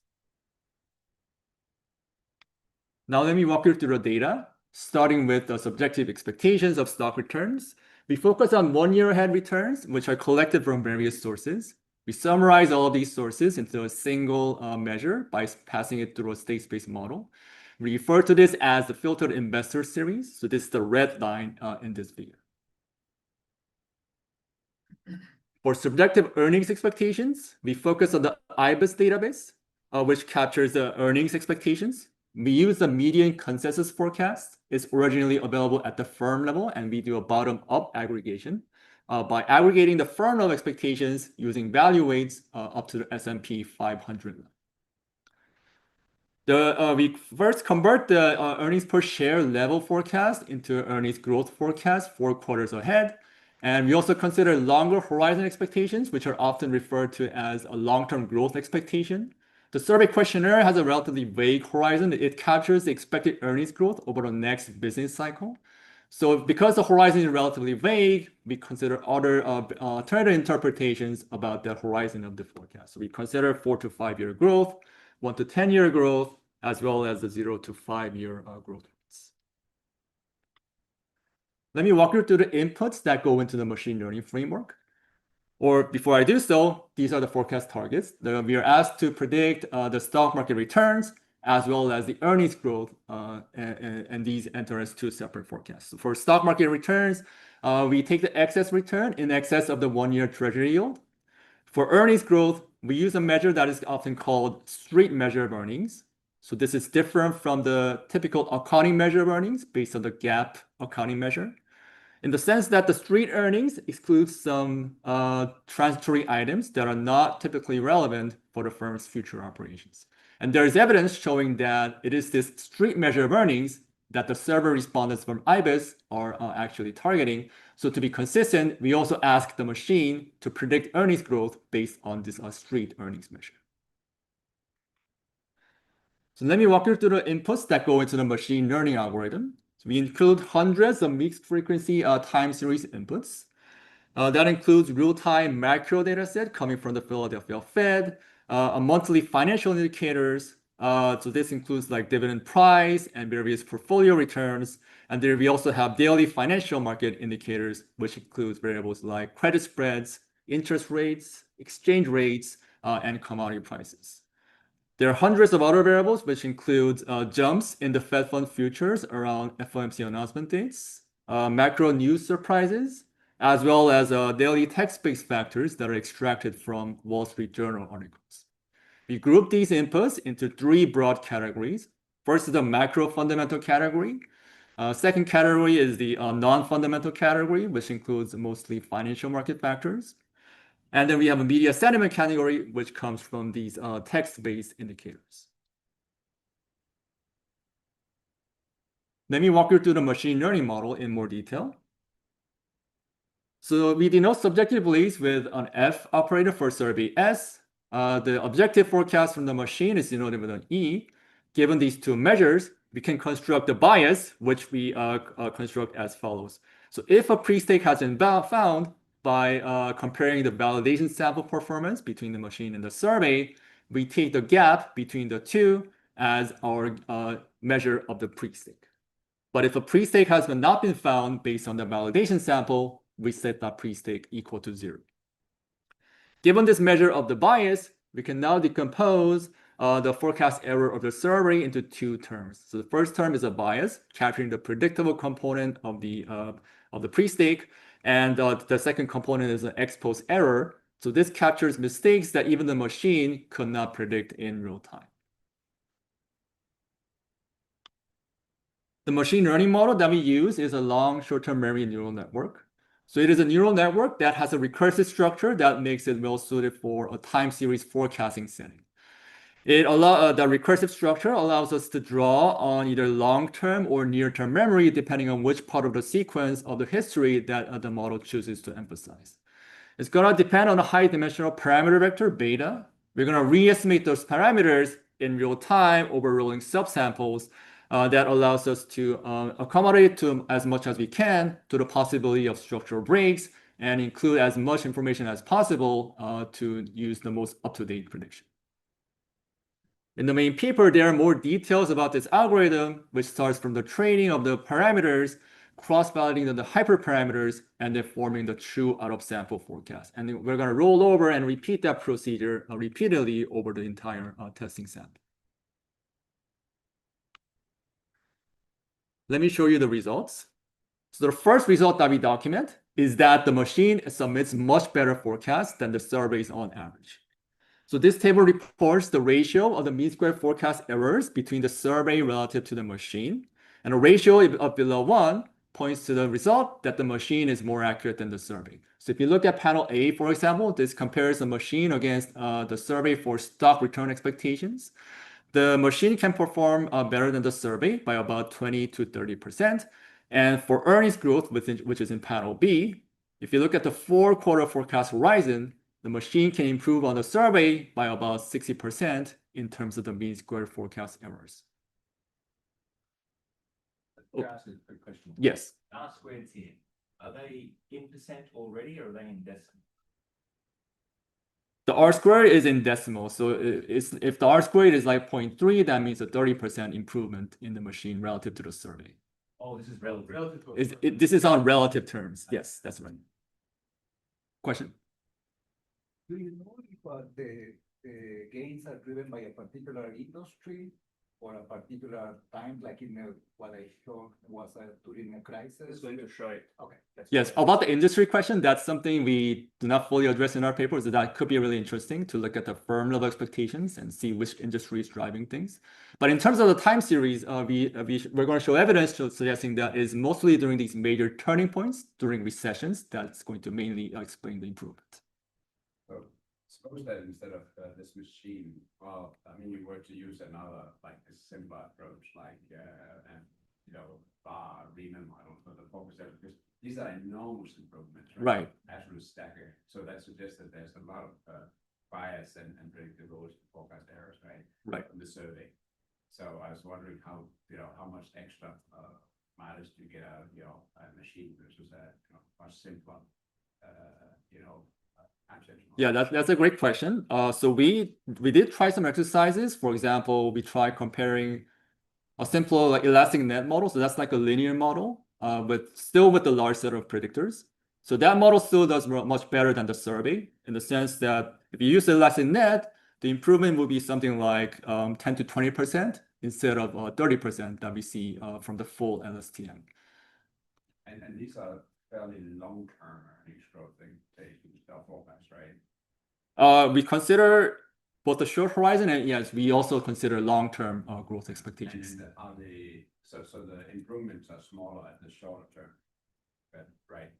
Right. This big literature showing that the survey participation rate is, the rate at which people fill out forecasts and avoid staleness is much lower at longer horizons, right, compared to short horizons. And so I would expect the quality of the survey forecast to be much better at the short forecast horizons.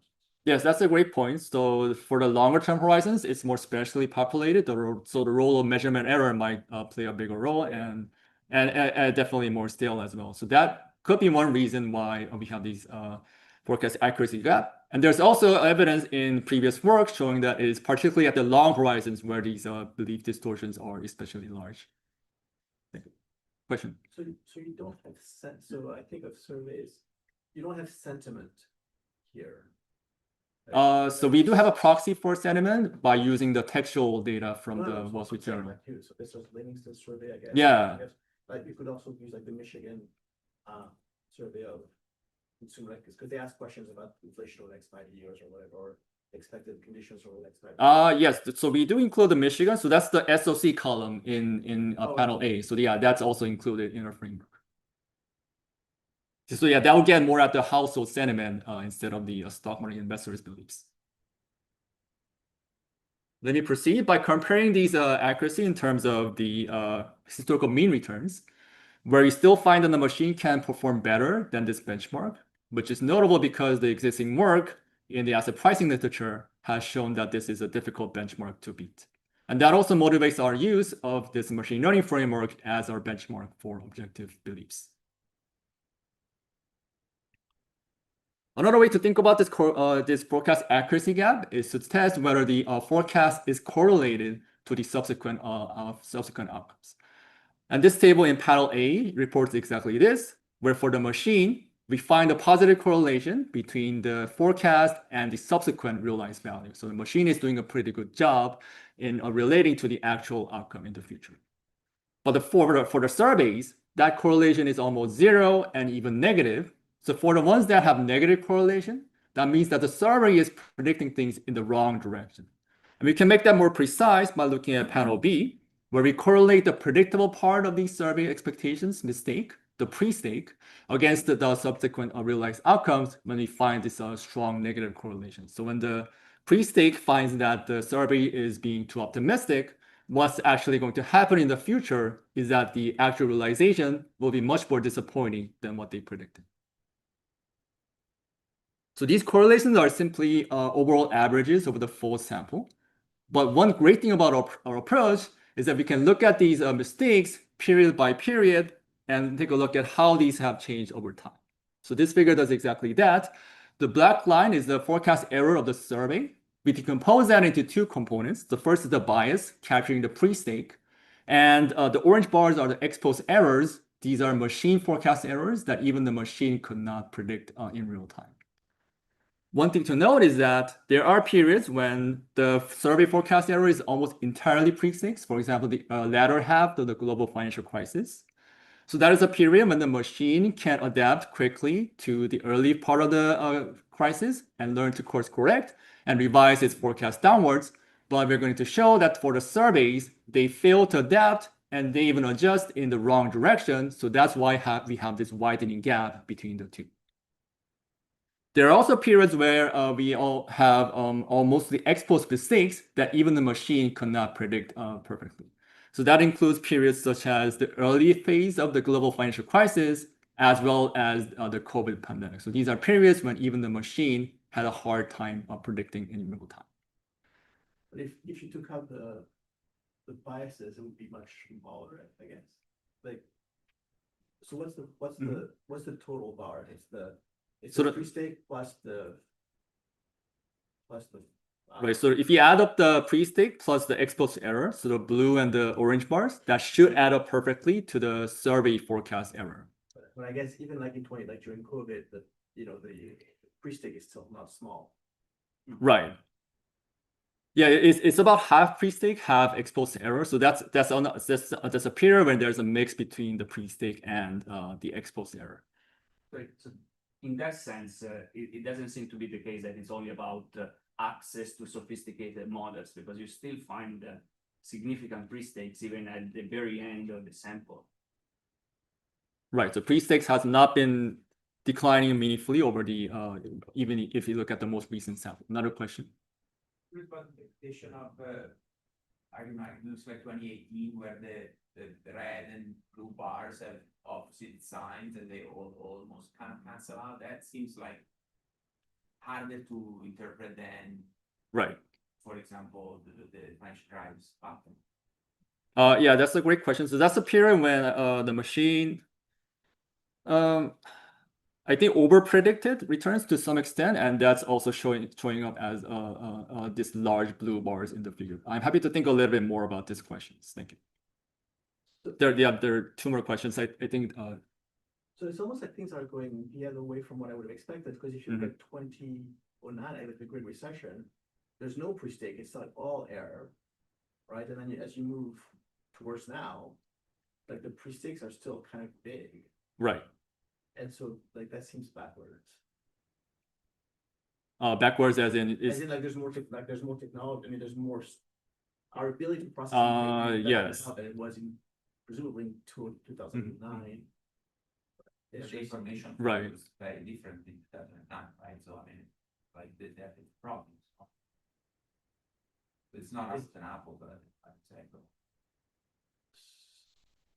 Yeah, I think you made a great point. I think it points to the idea that it's not entirely about whether these forecasters had the technology available to them. It's more about whether there are any constraints in how they process that information. I think if we move to the decomposition of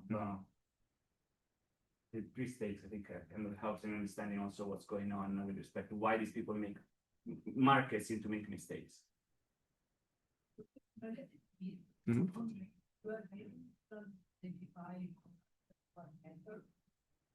So I use the benchmark better forecasters, best forecasters, because maybe not everybody technology, but some I missed the earlier part of your question. Can you yes. It's across forecasters, if you look at the best ones, I see.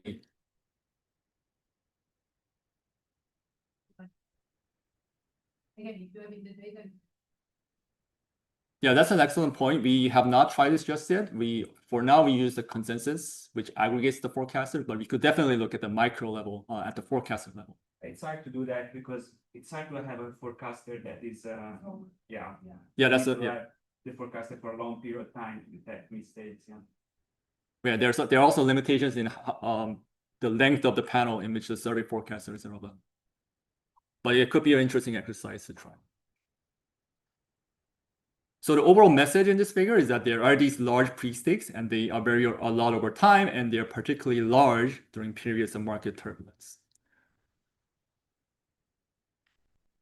But let us take a step back and think about how these notions of pre-stakes depend on our more established ideas of over and underreaction.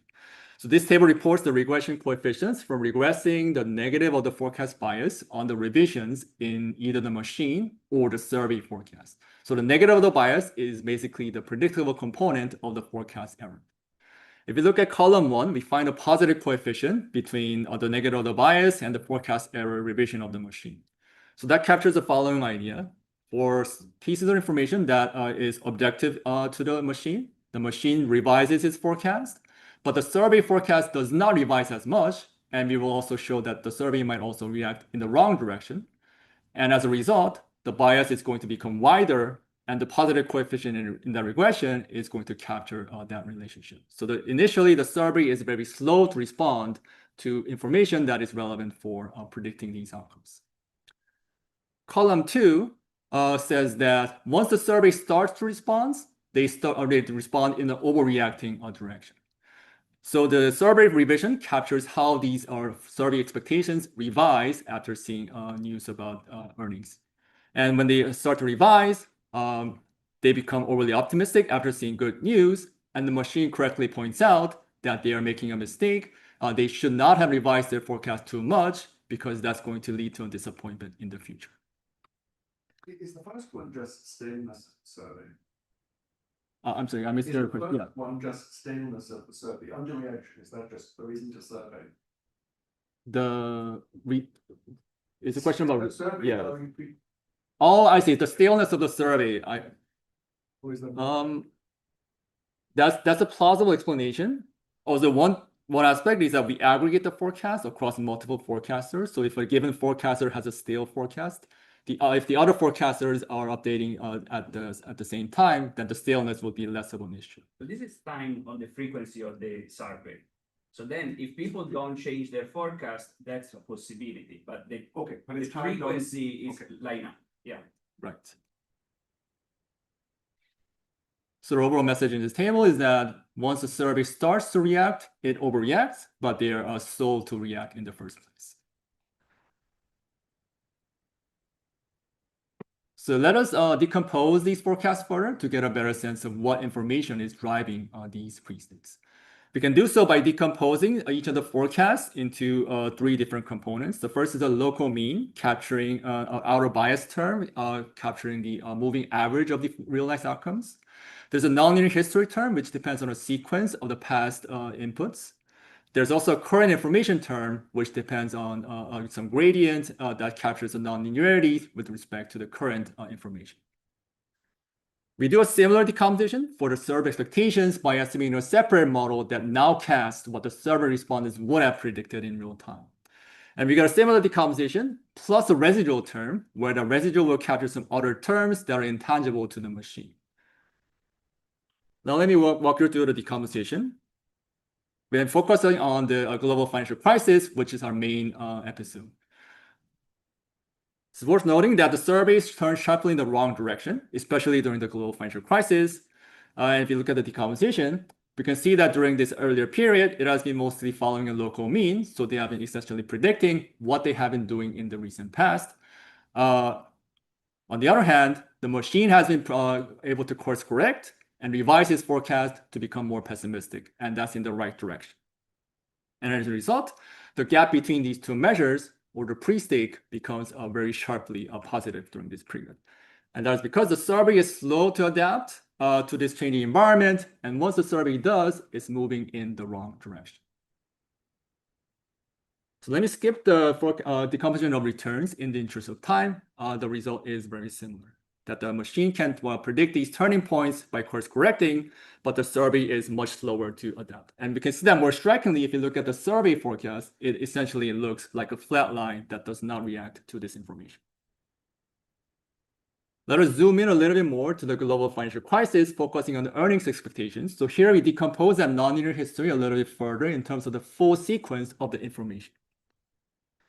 We can see that from the decomposition that the machine has correctly used the sentiment-related and non-fundamental information to course correct and revise its forecast downwards. But the survey used that information in the wrong direction and to a much lesser extent. And in the latter part of this episode, we can see that the survey is almost using a univariate model where they focus too much on the cash flow related news. And that explains why the survey has been persistently optimistic compared to the machine. There are some additional results that I'm going to skip in the interest of time. So given this evidence of this predictable mistakes, one natural question is whether these investors have a skewed view between the trade-off between risk and return, and we investigate that trade-off. So we construct various measures of risk premia and perceived risk, depending on whether we have subjective beliefs versus objective beliefs. Let me refer you to the paper for more details about this construction and show you the results. So this table shows the ratio between the coefficients from regressing the expectations of the survey on the perceived measure of risk as a ratio of the machine expectations on the objective perceptions of risk. And we find that the ratio between these two is substantially less than 1. So what this is saying is that under subjective beliefs, the risk-return trade-off that they perceive is much weaker than under objective beliefs. And that is true even if we use the objective measures of risk. So under any measure, these survey respondents are incorrectly perceiving it as suboptimally responsive or risk-return trade-off. So given this evidence about these pre-stakes and its implications for the risk-return trade-off, we finally have an exercise to assess the economic importance of these pre-stakes. Here we construct some trading strategies to see if we can earn some meaningful alphas by betting on these objective beliefs. So we consider 2 timing strategies. First is a long-only strategy, where we go long in the market if the forecast of the excess return is strictly positive. Otherwise, we invest in the risk-free asset, which we use from the treasury bills. We also consider a long-short strategy, which is a slightly more complicated version of the long-only strategy. So we formed this portfolio in 2005, and we're going to rebalance every 4 quarters and see what we get. So first thing to note is that there are large machine learning alphas. They are positive, and they're about a third of what we would get under a perfect foresight alpha. So this is an upper bound that is not feasible, but it is based on an infeasible perfect foresight forecast. The machine is able to get these alphas because it is able to detect at least part of these recessions. So when it does detect these recessions, it switches over to investing in a risk-free asset to minimize the losses during this period. But if you use the SERV expectations, you might recall that the SERV expectations rarely predict a meaningful decline in these outcomes. So that's why it rarely anticipates these negative excess returns, and it always sticks to the long-only strategy. So that's why we have these near zero alphas under the survey. The results for the long-short strategy are very similar, where the survey rarely predicts these losses and therefore has a near zero alpha, but the machine alphas are substantially positive because it is able to detect these turning points. And this magnitude is relatively large, even when you compare it to a perfect foresight infeasible alpha. So let me conclude by briefly summarizing that we have machine learning to establish a practical benchmark of rational and efficient belief formation. We find that these magnitude of the pre-state varies a lot over time, is sizable on average, and is particularly large during times of market turbulence. So these results suggest that there's a meaningful connection between these pre-stakes and the stock markets, particularly during the times when the stakes are especially large. So thank you so much. I'm looking forward to any questions or suggestions. Maybe time for one question because we're running out of time. Go ahead.